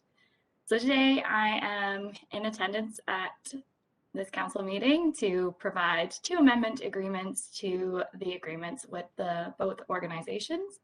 And the purpose, I'm going to provide the purpose behind these agreements, a background, the amendments themselves, and then a recommendation.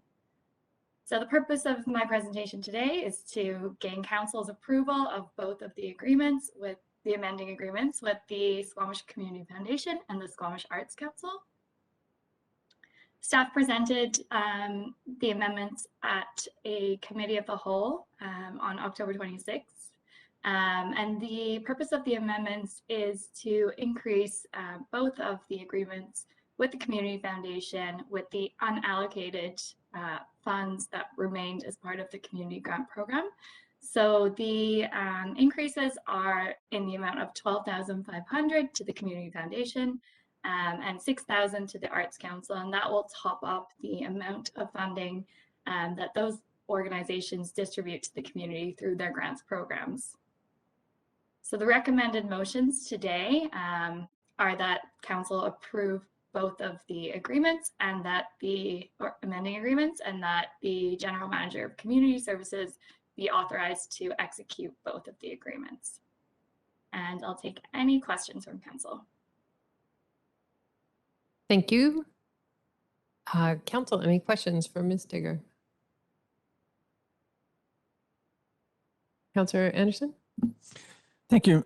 Ms. Dicker, in your report, you refer to civil rights activities, and any kind of casual reader from the public might be curious about what that might refer to. Can you give us some examples of these? To quote from your report, support for civil rights activities is a growing demand. And this is something you do highlight in the report. I wonder if you can give some examples just for the public listening as to what you intend with that phrasing. Through the mayor, Thank you, Councillor Anderson, for your question. Over the pandemic, it's been noted across the Lower Mainland and also up here in Squamish that there has been an increase in civil rights activities. Those activities range and include climate action marches, as well as Black Lives Matter or BIPOC movements, which generally require staff support in traffic management to require or provide safety measures, which these ad hoc groups generally cannot do on their own. So it's a matter of either the RCMP or staff acting, which ultimately results in an impact to the taxpayer. So staff are recommending, and I think it has been approved in the budget already, that some funding be allocated to support for those types of activities, as well as community events in general. Thank you. Anything else, Council? Ms. Dicker, I think one of the casualties of COVID was large gathering events, and so people have stepped back from wanting to organize those. Do we still see a place in the future where we might support that going forward if they come back? Thank you, Mayor Elliott, for your question. Yes, we do see that, and we're already in talks with some of the community groups in town. For example, this summer we did have a couple of events come back online, including the Loggers Sports bed races, which happened downtown. And also we had our first Truth and Reconciliation Day parade, which staff were able to support through some budget that Public Works allocated. And so moving forward, we are putting together a plan to support about 10 community events that we're aware of in town. And so, yeah, we're looking forward to seeing them come back online, and I've been working with them in their planning. Thank you very much. Any other questions? All right, so there are 2 resolutions in front of us. We'll do them separately. So the first one is for the Community Foundation.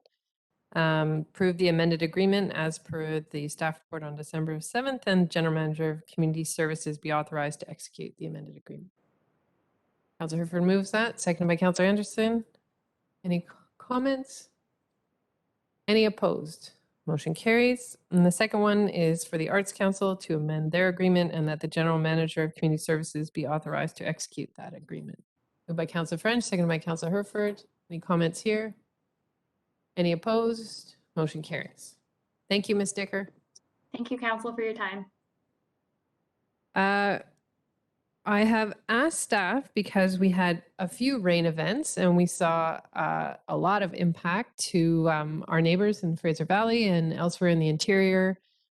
We got to experience the vulnerability of our highway system. And so I asked the CAO if some of our staff who've been part of our Emergency Operations Center response could come tonight and just give us an update on how we fared. Certainly, I've had a lot of questions from the community and also from mayors across the province asking about how we did. And so I thought this was a timely update. Did you want to say something, Ms. Glenday? Thank you, Mayor Elliott. Megan Latimer, our Emergency Management Coordinator, and David Rolston, our Manager of Municipal Infrastructure, are both here to provide an update. And before they start, I do just want to point out just how hard all of our staff have been working through these storm events. And despite the fact that we had evacuation alerts, but no actual orders, and all seemed quiet for the majority of our citizens, you can rest assured that it was primarily because our staff were working so hard behind the scenes. And we certainly did have some issues, but I will turn that over now to both Ms. Latimer and Mr. Rolston to provide an update on both our response and the infrastructure situation. Good evening, Council. Thank you so much for having us here tonight to provide you with a little bit of an update on the district's emergency response over the past few weeks. I'm Megan Latimer, the Emergency Program Coordinator for the District of Squamish, and my co-presenter. Your audio is very shaky. And I'm wondering if maybe you should turn the video off. Or Let me if you, try you yeah, it almost sounds like two mics might be on, but or Is that any maybe better? that is better. Is that clear? Okay, perfect. Apologies for that. Yeah, as I was saying, my name is Megan Latimer. I'm the Emergency Program Coordinator with District of Squamish, and David Rolston, our Manager of Municipal Infrastructure, will be my co-presenter here. And so just to give you a little bit of an overview of what we've been doing for the past few weeks. Between November 14th and December 2nd, the District of Squamish and really most of southwestern BC experienced 4 back-to-back atmospheric river systems. And, you know, the fact that the district experienced these atmospheric river storms is not unusual in itself, as this is our normal storm season. But what made this situation somewhat unique for us here in Squamish was the concentrated occurrence of these storms. And this really compounded their impacts, experiencing these storms back to back. So on November 15th, following observations from district staff of local conditions on the ground, as well as some concerning forecasts and warnings that were received from BC River Forecast Centre and Environment and Climate Change Canada, the district decided to activate its Emergency Operations Centre, or its EOC. And the EOC actually continues to remain activated to support and coordinate our efforts to address the impacts of the storms, which are continuing up till today. The emergency response to these storms has involved significant efforts from almost every district department, as Linda Glenday was mentioning, in both the EOC and out on the ground. So we had staff from Public Works, Engineering, Bylaw, RCMP, Fire Rescue, Recreation, IT, Communications, the Emergency Program, and Finance, who were all involved in this response. And I just wanted to mention those departments to show you the breadth of the participation from district staff in this emergency response above and beyond their normal operations. Some of the EOC activities were really focused on monitoring and assessing the situation throughout the last 3 weeks. So we worked very closely with both provincial and federal agencies to do this.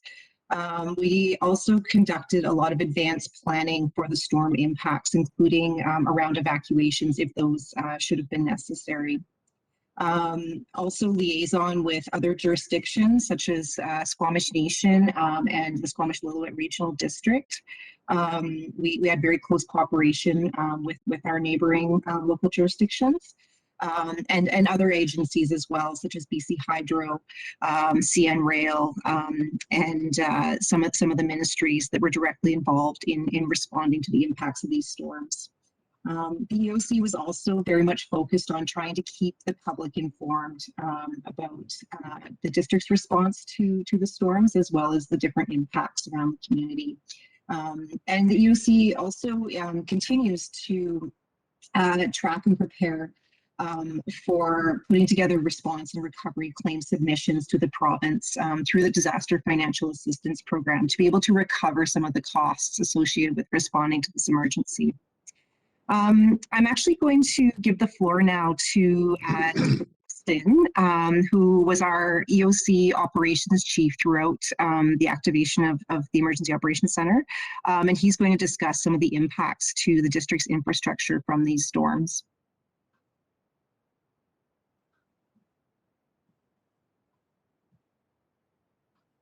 Mr. Ralston, you're on mute.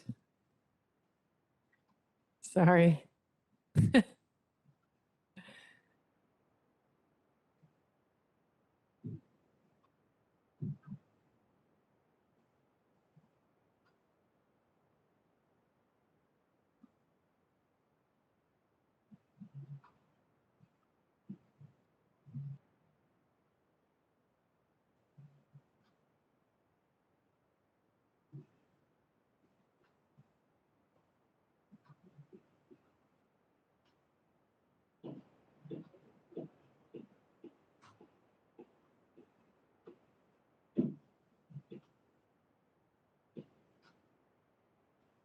Not yet, Mr. Alston.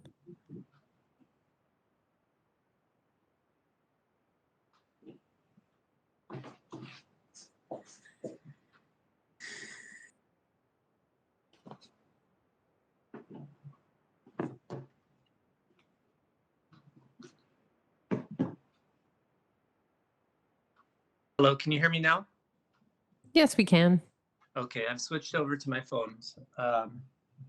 Okay, so my name is David Rolston. I'm the manager of municipal infrastructure with the District of Squamish, and I'm here to provide a summary of impacts to district infrastructure as a result of the major storm systems that we saw in November. So the storm on November 15th saw significant peaks on our major river systems running through town. In particular, the Squamish River saw flows exceeding a 1 in 10-year return period. The river reached the elevation of Valley Drive, leading into Valley Cliff, but it did not overtop it. So flooding was kept to a minimum. The river also reached the bottom of the CN Rail Bridge at its peak, but thankfully no damage was sustained. It was still a little worrying, seeing the river impacting a bridge structure. And then in the aftermath of the storm, there's a significant logjam that formed on the Squamish River. It has been assessed and by both the district as well as the province, and we've concluded that there is no additional flood risk or risk to the dike as a result of that. So it's just being monitored at this point. The Squamish River saw significant flows that reached just below a 1 in 5-year return period, and the river crested just below the height of Paradise Valley Road at its low point, just north of the Bailey Bridge. At that time, BC Hydro issued a flood watch and a notification that they would be increasing the spill from Squamish Dam, which led the district to issue an evacuation alert for areas north of the Bailey Bridge. And that was in order to give residents an opportunity to prepare for evacuation in the event that it became necessary. But thankfully, at that time when BC Hydro issued their increase in the spill, that was right around the time when the rain was just stopping. And so thankfully, they were able to spill below their projections, and the river never actually overtopped the road. So access into and out of the Paradise Valley was maintained throughout the storm. Both the Squamish and Mamcon rivers also saw significant flows of about a 1 in 2-year return period. So significant, but nothing out of the ordinary, and there were no major damages or anything to report on those two rivers. The dikes held throughout the storms as intended. There were no issues observed with the dikes during the course of the storms. There was significant erosion along the berm that protects the Mamcon River spawning channels. However, the district, in partnership with DFO, were able to repair the bank quickly. And so there were no impacts to the trail network or the spawning channels as a result of that. I will note that erosion along the north bank of the Mamcon River is ongoing. We have been observing that over the past several years, and it's quite possible that we'll continue to see those issues as the river erodes closer to that burn in many locations. From a drainage and stormwater perspective, many creeks around town crested their banks, and this led to minor road flooding throughout town. All of our major drainage pump stations that get water back into the river operated as intended during the storms, and they kept internal water levels to normal levels. And this is really a testament to the proactive maintenance that has been undertaken by our Public Works Department over the past several years. We did sustain significant damage to a trash rack at the Harris pump station, which is behind the Public Works yard. And it is possible that there could have been some pump damage. That is being investigated on an emergency basis currently. The pump station is being dewatered tomorrow, and the pumps are going to be pulled and inspected. And the cost for that work, as well as any subsequent repairs, will be covered by disaster financial assistance. During the storms, Public Works mobilized backup generators to all of our major pump stations in order to be prepared in the event of a power outage. It's notable that often during these significant rain events, we also have very high winds, and so an increased risk of a power outage. None of our major drainage pump stations have permanent on-site backup power to account for the event of a power outage. And so this is a significant vulnerability that we've recognized, and it's very likely that staff will be requesting a budget in future years to enhance the resiliency of that infrastructure. And finally, on the drainage front, Public Works had to mobilize portable pumps to Whitaker Slough, which is immediately south of the West Coast Railway Museum. This is something that's becoming a fairly regular event during high river levels, and there's no permanent infrastructure in place at Whitaker Slough to pump the water out. The forthcoming integrated stormwater management plan is very likely to recommend installing a permanent pump station at that location so that we don't have to mobilize portable pumps on a fairly regular basis. From a transportation and road perspective, there was minor flooding of several roads in town, including Valley Drive by the casino and Loggers Lane near the Adventure Center. Although the most significant road flooding was at the entrance to Midnight Way in the Paradise Valley, where the entrance to that road was submerged in about 2 to 3 feet of water, and access was impacted to properties along that road for several hours during the November 14th and 15th event.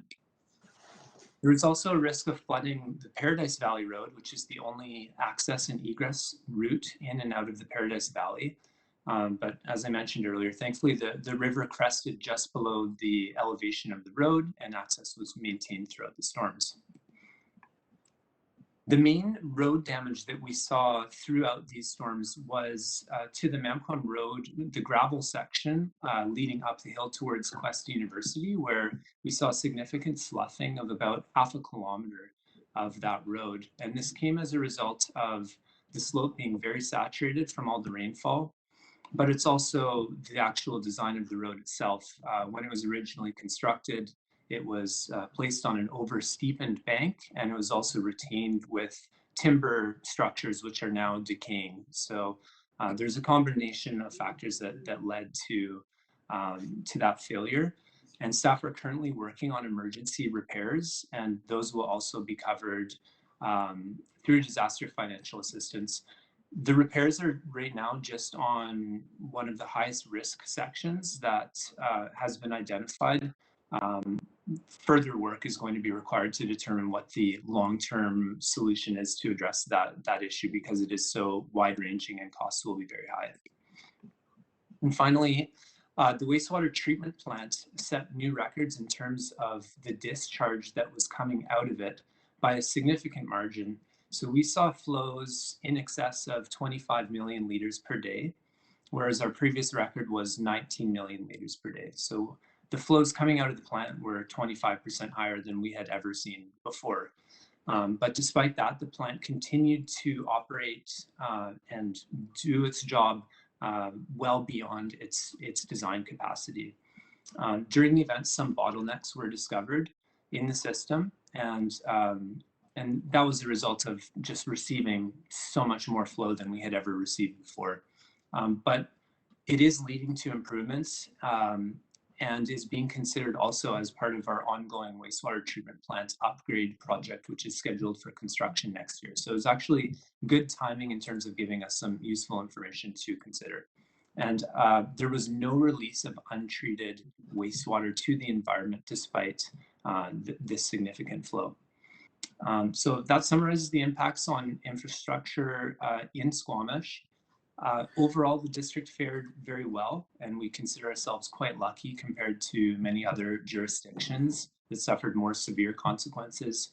But the event served as a good reminder and also an excellent exercise for us in terms of our emergency preparedness. So I'll hand it back to Megan.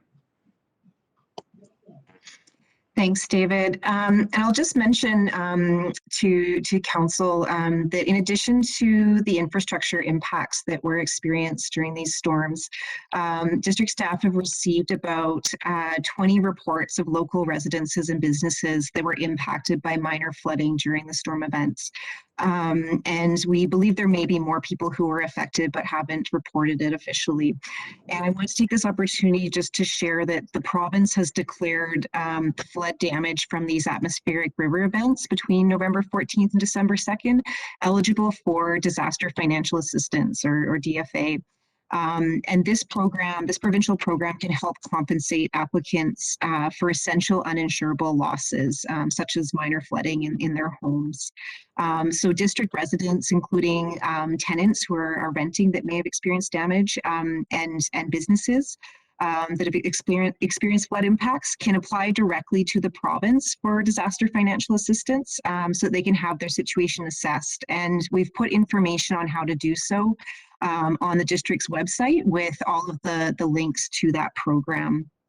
And I'll just in summary here say that as David said, that in general, the district is well equipped to manage these storm and flood related emergencies. And this is not by accident or luck, but as a result of many years of planning. So with the Integrated Flood Hazard Management Plan, the Comprehensive Emergency Management Plan, and others, as well as significant investments by the district in flood protection infrastructure. We do expect that next year there may be capital equipment budget requests being brought forward by some departments to look at bolstering flood response infrastructure, and these would be brought forward to council for consideration. And the other thing I'll just mention is that we are, prior to these events, we were working on a new operational flood response plan. This is a collaborative effort between the emergency program, engineering, and public works. So this was already planned to be forthcoming, and what has been excellent about the experience of the last few weeks is that we're able to take those learnings and incorporate that into our plan, so we will place to have that operational for next year's storm season. So I will end there and hand it back to council if there are any questions. Thank you, Ms. Latimer and Mr. Ralston, and thanks for putting that silver lining on what was a stressful event. I've got some councillor questions, but I see the CAO's hand, so I'll go to you, Ms. Glende. Thank you, Mayor Elliott. My apologies. I did not realize that our Director of Public Works, Bob Smith, is on the line. He's on via telephone. So if there's anything particular he would like to add, I would ask the chair if that would be okay. Do you have anything to add, Mr. Smith?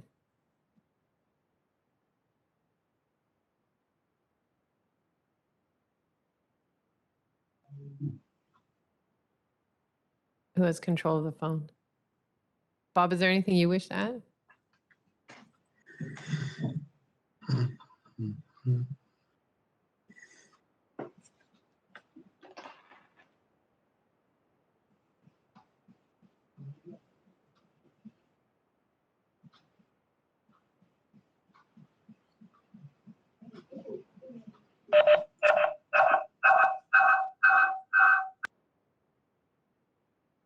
Hey guys, can you hear me? Now we can. Sorry about that. After all of that waiting, I apologize. I've got nothing to follow with David. David did an amazing report, and I'm here for questions. Thanks. Thank you very much. All right, Councillor Race. Thank you. And it's for Mr. Ralston. Two questions. One is where we are in the timeline for the dike improvement in the Eagle Run or Easter Seal Camp area. And the first phase of that, which from my understanding is the part that is sort of the weakest part of the dike at the moment. And the second thing is with respect to some of the other dikes and how high the road got or the water got and so forth along the other the tributary rivers. These are 1 and 2 year, 1 and 5 year, 1 and 10 year events, but we're trying to build the main dike on the Squamish to 1 and 200 year. Is there some discrepancy there? Are those dikes undersized in any way, or the infrastructure on those tributaries undersized in any way? Through the mayor. So with respect to the first question and timing for dike upgrades at the Eagle Viewing Area and CHM Reserve, As council is aware, we completed a dike master plan for that area that we determined the preferred option for upgrading the dike. We're currently in the pre-design and feasibility stage of that. There were some drill rigs out on site a couple of months ago that many in the community would have seen. That was to complete a seismic assessment for the new dike alignment. That project is still ongoing, and we still have some environmental work that has not been funded but needs to be completed. So currently there's no timeline for construction there. But we are working our way through many of the implementation items of the dike master plan. And I'd say we're targeting to hopefully begin construction or doing something there within the next 2 to 3 years. So it's a major project. If you recall, the cost estimate was over $100 million for the entire scope of that upgrade. And so we are applying through the Disaster Mitigation and Adaptation Fund this January to seeking, it will be next July, seeking funding for that project. So work is ongoing. We're continuing to advance it, but we don't have any firm construction timelines at this point. And with respect to the standard of dike protection, the provincial standard is a 1 in 200 year return period dike for any standard dike, which we have along the Squamish River to downstream of the Valley Cliff neighborhood. But the dike does end downstream of Valley Cliff. And so that's why we do see flooding issues along Valley Drive. The dike doesn't extend down that far. And in the Cheakamus, in the Paradise Valley in the Cheakamus River, there is no standard dike. It is an informal dike. There are a series of informal dikes that have been constructed by landowners, such as the North Vancouver Outdoor School, but those don't meet a provincial dike standard. They're probably sufficient to about a 1 in 20 year return period, roughly. But then there are also sections of road, such as just north of the Bailey Bridge, where there's no diking infrastructure, and the road has actually been intentionally left low there in order for water to flow around the bridge and not compromise the bridge structure. So, and then finally, for the Squamish and Mamcombe River dikes, if you recall, the district's integrated flood hazard management plan has actually recommended that we adopt a higher than provincial standard for those dikes. So the provincial standard is a 1 in 200 year return period. But given how much development Squamish has within the Squamish and Mamcombe River floodplains, it was recommended to upgrade those to a 1 in 500 year standard. And so that is kind of the long-term standard that we're striving for. Once we have all of our dikes up to at least a provincial standard, then we would start to invest more fully in advancing those dikes even further.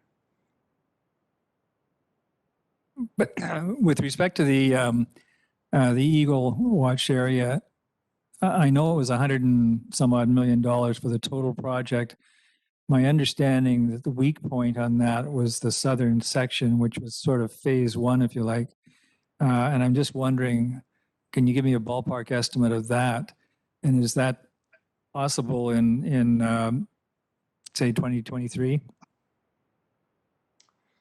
Through the mayor, some of the weakest sections of that dike are actually on the CHM Reserve, which is sort of midway through our project. So from the scope of the project extends from roughly the Easter Seals Camp up to Jimmy, Judd Slough, and Fisherman's Park. So roughly a 2 kilometer long section. Some of the worst is right in the middle at the CHM Reserve, where there are gabion baskets on the back side of the wall, so the dike is not as thick as it is in most other areas, and we've seen seepage and piping through the dike in that area.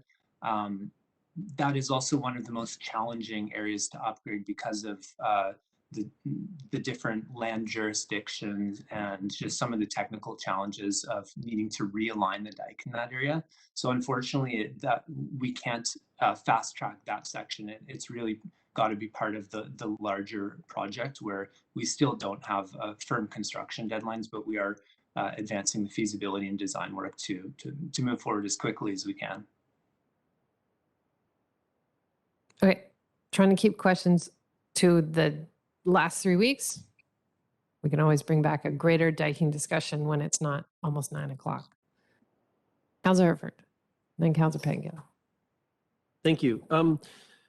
I'm curious. The flow in the Squamish caught me off guard as sort of a high flow, and it was a 1 in 10 year, I believe was what you said. I know this isn't our area, but out in the areas where in the Fraser Valley and Coquihalla, that sort of zone that experienced floods they had that were huge.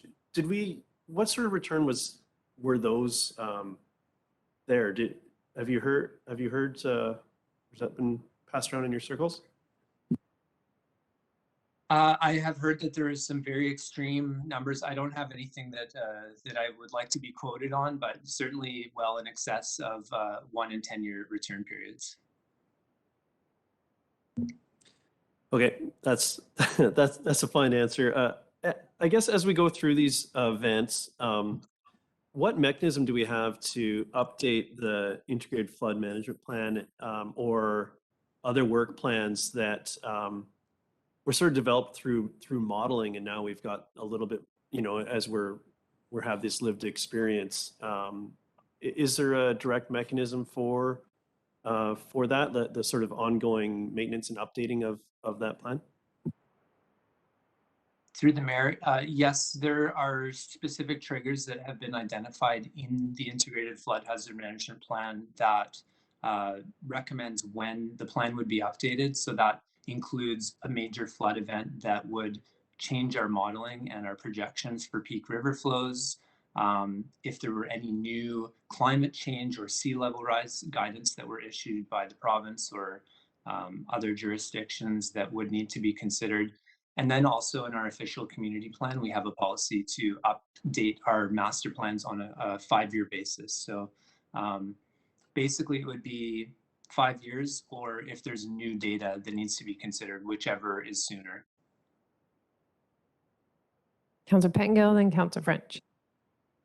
Yeah, thanks. I just want to firstly reiterate thanks to our staff and also being part of an alternate on the SLRD board. I'm seeing the fantastic collaboration between our emergency operations staff and the SLRD staff and our public works, and everyone's working together to, I think, to protect us regular citizens from the impact of all these emergencies.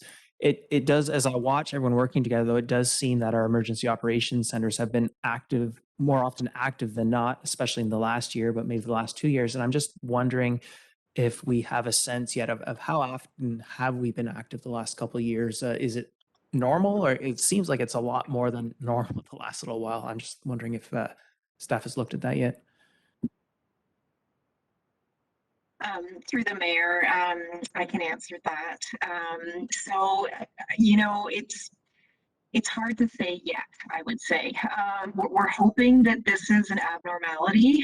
The last 18 months in particular, with responses to the pandemic, to the heat wave, to the wildfires, and now to flood events and storms, has been, they've all been very protracted, which is somewhat unusual from responses we've seen in the past, which have not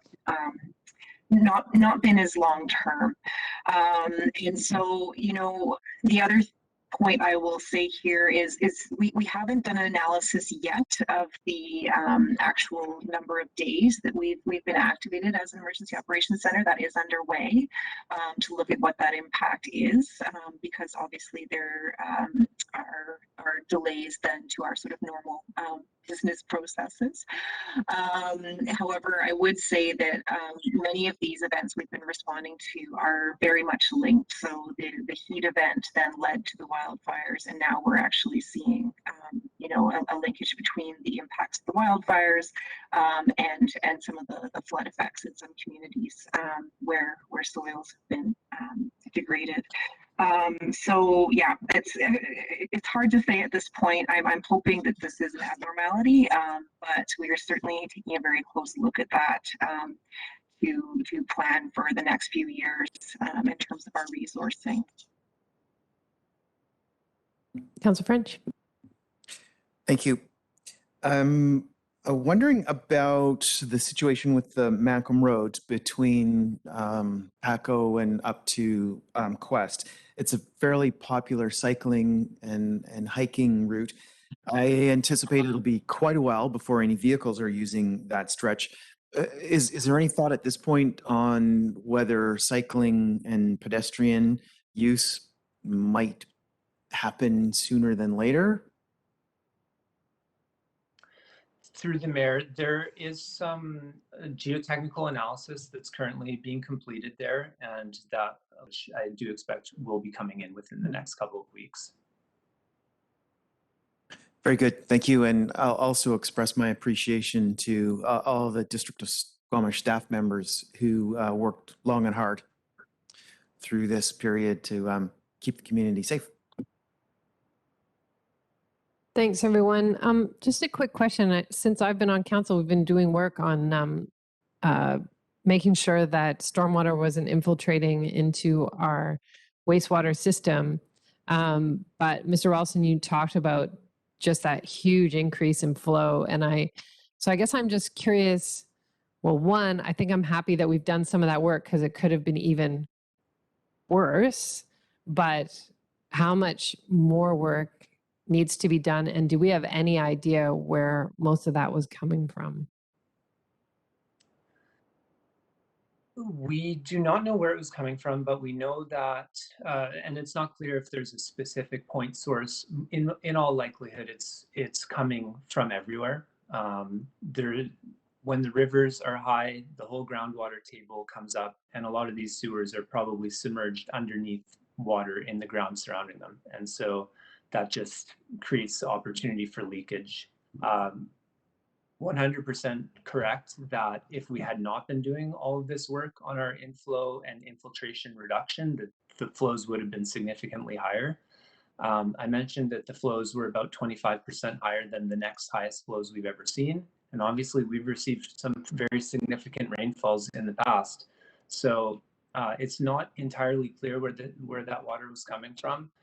We are continuing to do work on our inflow and infiltration every year, where we're video cameraing and doing vapor testing on our sewer system in order to identify leaks as well as cross connections. And so that work will continue, and we'll continue to seek out any sources of stormwater that is getting into our wastewater system. Thank you very much. Seeing no further hands, I just want to thank you both for coming tonight, and Mr. Smith for joining us by phone. We certainly, I think all of us got lots of questions, and I got questions from across the country from friends and family asking if we were okay. And I was really gratifying to hear Ms. Latimer say that it's not by accident that by investing in this infrastructure and doing the inflow and infiltration and the diking work and the stormwater management plans, that's how we get prepared as a community for managing these big weather events. So I really appreciate the effort everyone put in. I know people were working around the clock to make sure pumps were working and floodgates were working. And so, Mr. Smith, I know I emailed you to thank your staff, but I know all of council feels the same way. We were sleeping, but we know so many of our staff were not. So thanks very much. And Ms. Latimer and Mr. Ralston, everyone that worked in the EOC, we really appreciate the effort. I know it takes you away from your already busy jobs. So thanks for looking out for our community. We did well, and I'm glad that there are silver linings that you see about how we apply what we learned over the last 3 weeks to plans going forward. So thanks very much on behalf of all of us. Thank you. Thank you. Okay, Council, we're welcome. We're on to our consent agenda. So anything you're in conflict with on this part of the agenda or that you would like to pull, this is the time to do it. Councillor Anderson. I'd like to pull from the correspondence item number 1 regarding the spit and item number 5, some provincial government communications. Sorry, 5? Yeah. Okay. Anything else? Councillor Pettengill? 2 and 14. So that's bike paths and Eagle Mountain Pipeline.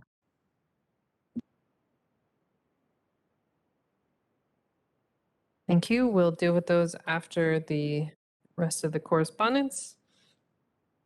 With those items pulled, is there someone who would like to move the consent agenda? Moved by Councillor Anderson, seconded by Councillor French. Any opposed? Motion carries. We have no late agenda items. So under item 12, we'll deal with the the correspondence here and then add the items pulled. So we have correspondence from N. Anderson regarding outdoor cats, that this be referred to bylaw enforcement for response.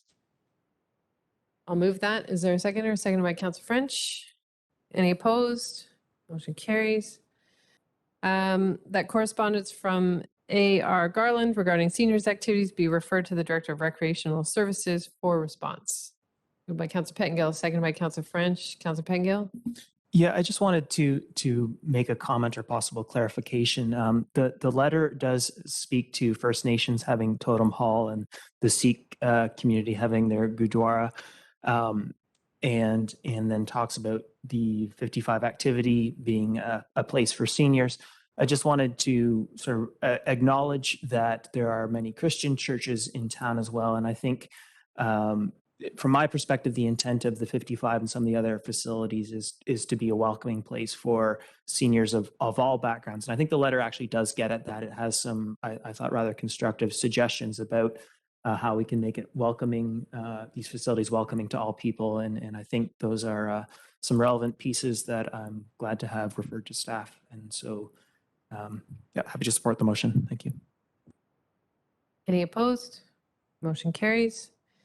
Mayor Dingwall has sent a follow-up letter after their motions at UBCM, and they got a response from the Minister of Finance.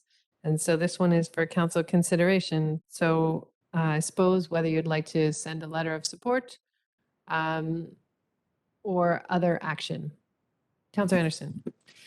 Yes, Mayor Elliott, I do think that we should be monitoring this conversation sympathetically. Squamish has a history of issues with railway taxation and, of course, more recently, assessment of railway surplus properties. So we have our own BC Rail corridor set of issues, but it is my interpretation that this particular regulations involved do not affect Squamish. Our staff have laid out what restrictions and caps exist for our property tax situation, and they include Regulation 329 concerning Class 2 utilities and, of course, the Ports Property Tax Act. But the particular items that are of interest to these Canadian Pacific and Canadian National industrial parks and railway corridors don't affect Squamish. Nonetheless, we should look at it sympathetically. There are quite a number of communities involved, and next time we go to the UBCM with our BC Rail corridor issues, we would want their sympathy as well. So we might consider, and I haven't given thought to this, a letter in support, but we should certainly monitor it sympathetically. Motion to receive then? Pardon me? Motion to receive then? Motion to receive. Thank you.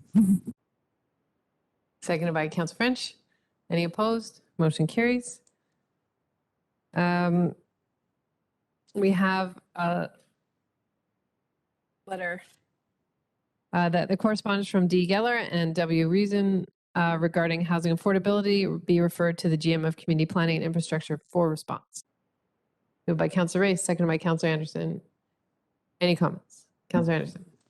Yes, we have had a report recently from Mr. Buxton on the circumstances for Squamish. He's gone through the tax rolls and looked at addresses, ownership, and determined that this is not at the present time an issue for us, hasn't emerged as such, but we do see persistent advertisements like the one I'm about to quote from just a couple of months ago.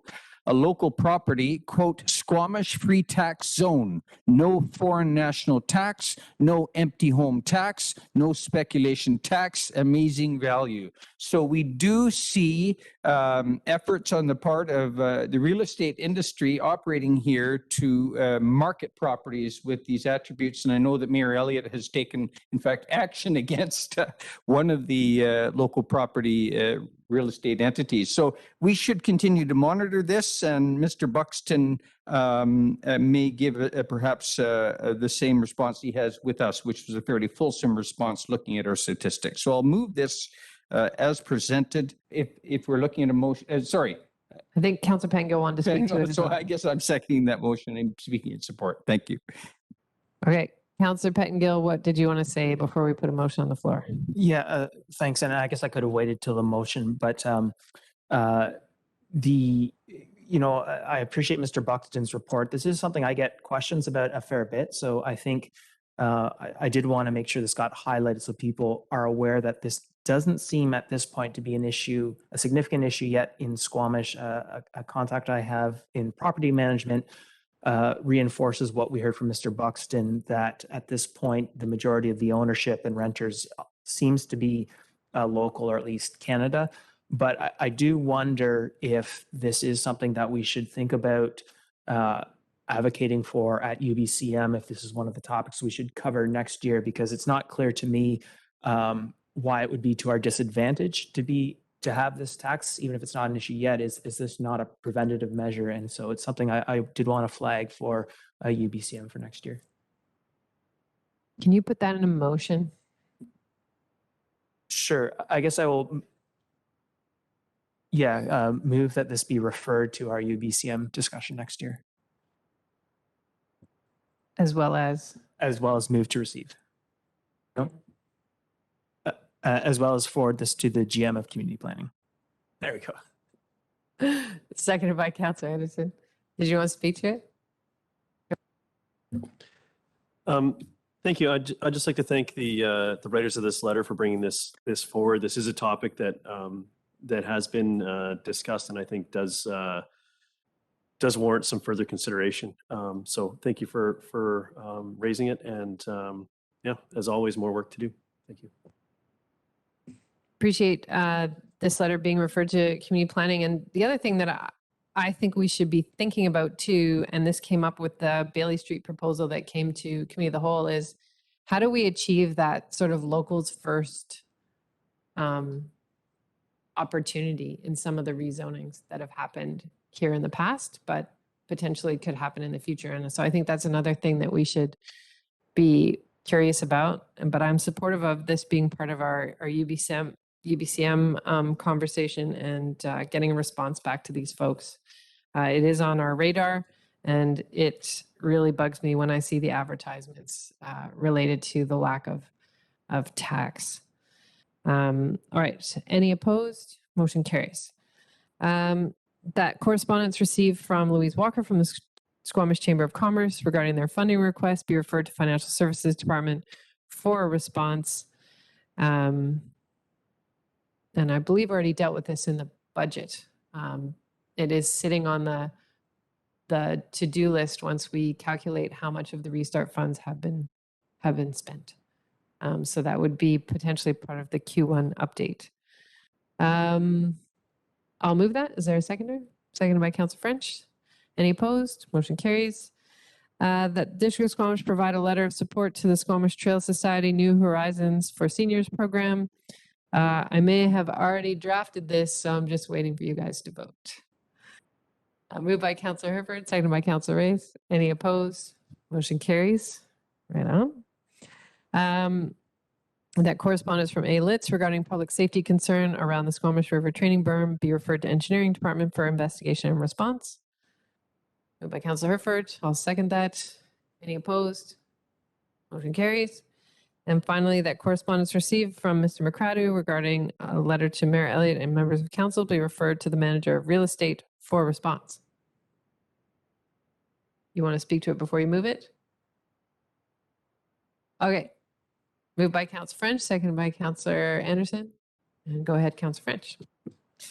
Thank you, Mayor. And just in sending this to the manager of real estate for response, I want to thank Mr. McCradu and the others who have joined into this conversation. It's an excellent example of community engagement and passionate residents speaking up and getting involved. And I appreciate the perspective, the work that's being done, the research that's being done. It's residents like this that help to make projects like this all that they can be. Thank you. Any opposed? Motion carries. I forgot we updated our procedure bylaw. So now there is a line in here for correspondence referred from the consent agenda. Councillor Anderson, letter 1. Thank you. This item is, well, it's actually a bundle of items delivered to council and among others from Bianca Peters, but one in particular I wanted to highlight, and it's dated November 29, and the subject is "The Spit is a Dike for Squamish." It refers to a 1972 Squamish Citizen article, which was retrieved from the Squamish Terminal's website. It's been there for a while. It's not new information, but it's generated a lot of discussion. First of all, as the article makes clear, there would have not been port development into Squamish without general valley flood protection. However, as the article also makes clear, that the spit, the training berm, is not a protective dike for downtown Squamish. And this has been made clear in reports delivered to the last council by David Rolston and his team in connection with the Integrated Flood Hazard Management Plan, and addressed by David Rolston in correspondence to citizens since. But finally, the article also makes clear that the training berm was not built for a coal port. It was a significant part of the background for investments at Squamish terminals then and planned. And that is presented very clearly in this 1972 article. And it is worth a read for a clear picture of the context of the construction of the berm, what it is and what it is not. So I just wanted to make those observations and move that the letters be received. That's it. Is there a seconder? Seconded by Councillor Herford. I think we might have to plan the great debate here at some point between SRWS and Councillor Anderson on whether the spit was built for what. Anyway, I appreciate the context, and just recorded a podcast where our engineer, Mr. Wickham, also confirms that the spit below where we put the culverts in is not protective dike. All right. Any opposed? Motion carries. And then Councillor Pettengill, you pulled letter 2. Yeah, thank you. So Ms. Anderson is she has a fair bit of feedback and a little bit of constructive criticism on our bike paths, which I think we appreciate. And in this last letter, though, she was quite complimentary of the work that's been done. And I think I spoke to this after our last bike tour. The change that I have seen, I consider fairly transformational in terms of the ability and comfort in using a bike.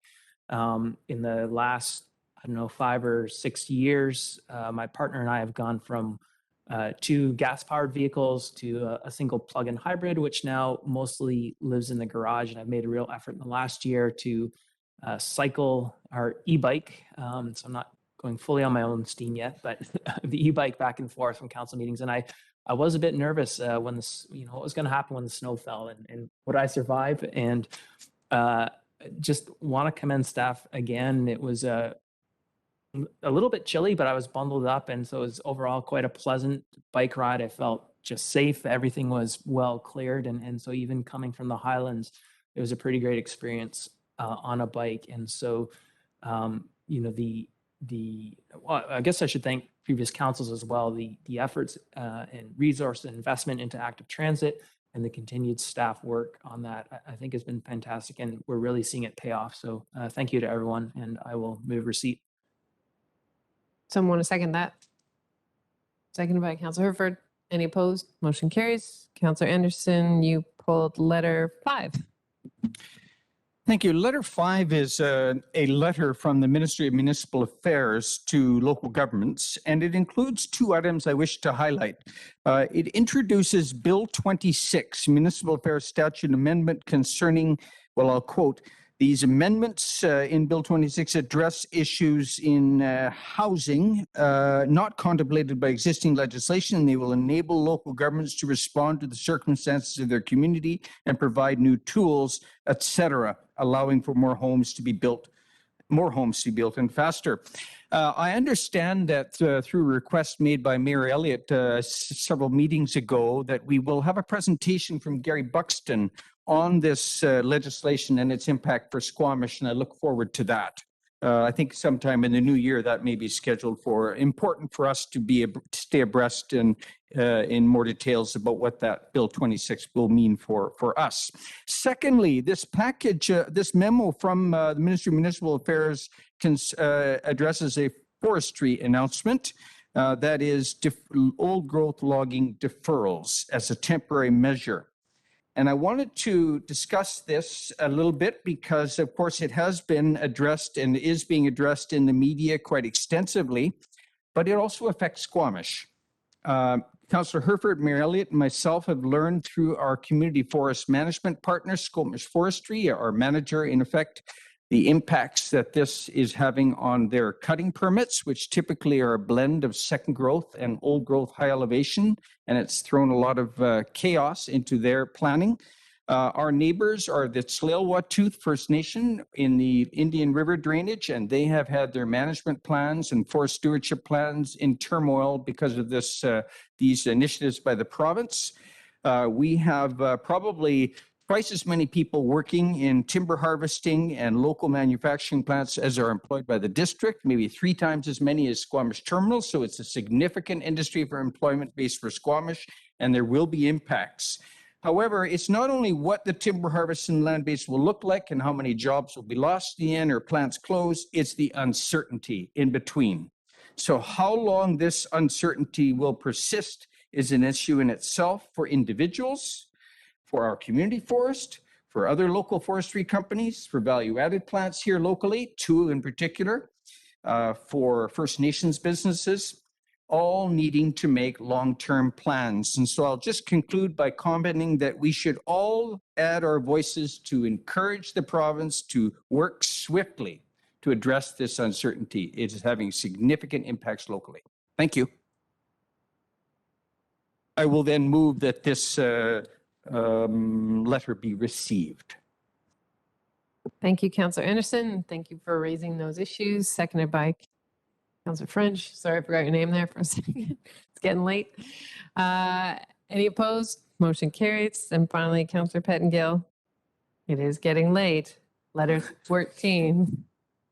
Yeah, I have to let off a tiny bit of steam, but I'll try and keep it short. I mean, just the International Panel on Climate Change, the International Energy Association, they're all very clear that the absolute last thing we should be doing right now is putting billions of dollars into new fossil fuel infrastructure.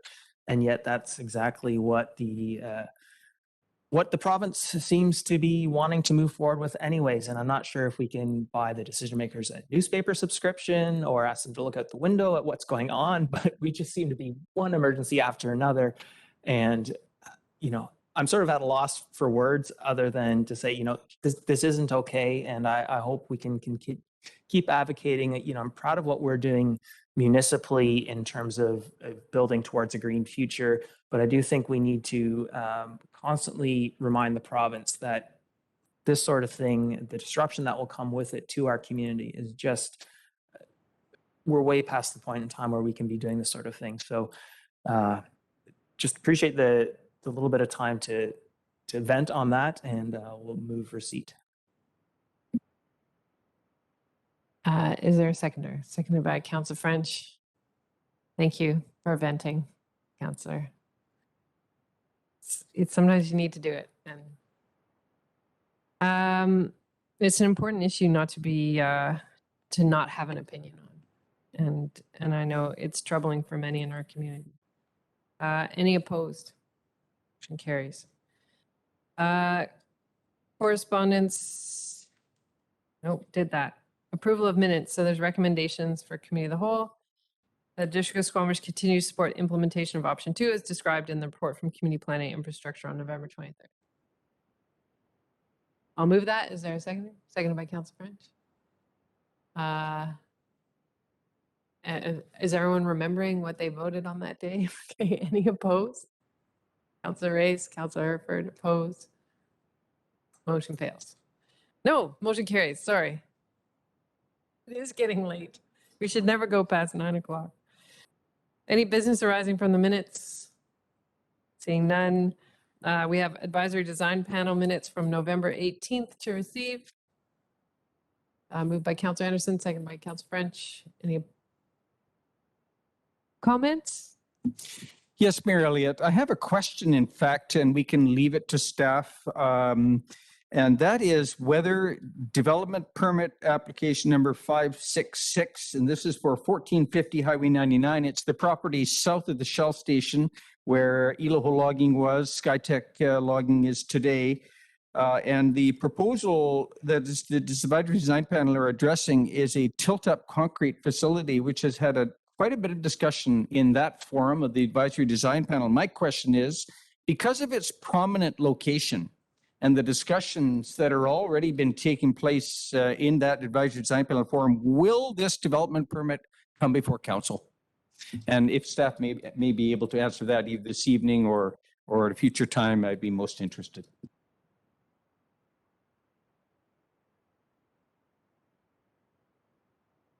I don't think there's an answer tonight. Just maybe we can refer that question to staff to bring back at a future meeting. Yes, Mayor Elliott, be happy with that. This corridor at the entrance to town has for decades been a subject of interest from this council, past councils, and I think that we should aim for high standards there. And I think it is in such a prominent location that we should be having a council review of the application, if that's possible. Thank you. All right, so that's moved by Councilor Anderson. I'll second that. Any opposed? Motion carries. Council staff in-camera announcements. None tonight. We've dealt with the fact that there's no unscheduled public attendance. Anybody online to answer questions? No. Ask questions. Council or staff announcements. Councilor French and Councilor Pangam. Thank you, Mayor. Last night, I wanted to share that the Squamish Food Policy Council had a workshop with a focus on the neighborhood plan process that's currently underway for the Garibaldi estates. The workshop was attended by about a dozen people, and over the course of 2 hours, there was some constructive dialogue, respectful sharing of ideas, and creative thinking. Planner Matt Gunn presented an overview of the neighborhood plan process and was supported by Planner Sarah McJanet, who is the staff liaison to the Food Policy Council. The intention of the Food Policy Council administration is to summarize the feedback that was presented and ultimately create a meeting report that will be shared out. And I'll share that some excellent feedback on the future of the Garibaldi estates was provided in the meeting, with much of that feedback coming through the lens of people who hold food production, food security, and agriculture as very high values. And the feedback, in my opinion, will fit well with work that's already being done in the early stages of the neighborhood plan process that's now underway for the Garibaldi estates. And I'll just also quickly add the discussion about the dike stability at Seachem has me wanting to share that the power of the river in that area is on display in real time. What 18 months ago was a small side channel on the eastern side of the river, what you could clearly see from on the western side of the river, that you could clearly see from the eastern dike. That small channel is now basically a part of the main channel, and a significant amount of gravel, rock, and a large number of trees have been swept downstream. And if you take a look at the current internet mapping of this area, you'll see what I mean. What shows up on satellite mapping is a small side channel, a significant amount of treed area. It's basically gone now. And I predict that within the next year, what remains of those trees and that gravel will be completely swept away, and the width of the river in that area will be significantly larger. So nature in action, and it just fascinates me, and I felt the need to share. Councilor Patton. Yeah, thanks. Just a couple things. Last night, House Sound Women's Center hosted a vigil to remember the 14 women killed at École Polytechnique in 1989. Was able to attend the ceremony a couple years ago, pre-pandemic, and this is the first one since the pandemic. It just reminds me of how important House Sound Women's Center is and other similar organizations. You can see that this is this tragic event in 1989 still impacts people in this community today, and there's some very strong feelings. And so it's great to have House on Women's Center providing a place for people to remember and to think about that, and just always appreciate what House on Women's Center does. The other thing, another post-pandemic or reactivation towards the end of the pandemic, I'm not sure what to call it, but between shifts had an in-person play, and I was reminded earlier this evening that I got to see it, that things move so fast. But it was a fantastic, fun series of small plays wrapped together. And so it's just great to see everyone getting together, putting these things on again, and love seeing the live performance. So thank you to Between Shifts. I want to thank Miss Lupton's grade 4, 5, 6 class at Stockmas Elementary School for inviting me in this morning to pepper me with some very excellent questions that made me think hard and very relevant to Squamish's growth. I encourage them to write us letters on things they care about the most. So I'm hoping that they will follow up and do that. I also received from Squamish Community Foundation their Neighborhood Small Grants 2021 yearbook, and I'll leave this in my office, council. It provides a story and a photo of so many people that use the Neighborhood Small Grants. The things people put together are incredible, the ways they connected neighbors. And there is a very interesting story in here by our own Devon Kiyonaga, who, with someone else from the district, although not named in here, created a Squamish AR sandbox, which they're getting ready to put out. So that's augmented reality, which they reclaimed wood from the old youth center we demolished, created the sandbox. Literally, there's a picture of Devon in his garage building a sandbox, and then an old computer. And taking the components, and they're getting ready to take this out into the community. So, but parties and neighborhood gatherings and revitalization projects, and our community is amazing because no one knows better how to create our community than our own citizens. So thank you very much to everyone who applied for grants and made things happen, especially during this time. This Saturday, I am joining the Arts Councils of the Corridor and the Sunshine Coast for the Art of Cleaning Lakes and Oceans event, where waste salvaged from our waterways will be given to artists, and they're going to turn it into art. And there will be a sort of traveling art show over the coming year to talk to people about waste and art. It's beautiful. So I'm looking forward to that. That's at the Checkman Center. So if there's nothing else, then motion to terminate. Moved by Councillor Herford. People don't even try now. Seconded by Councillor French. At our next meeting, I want everyone to raise their hand at the same time. Any opposed? Motion carries. Thank you very much to the staff who supported us tonight, to the public who participated, and to my colleagues for a great evening. Thank you.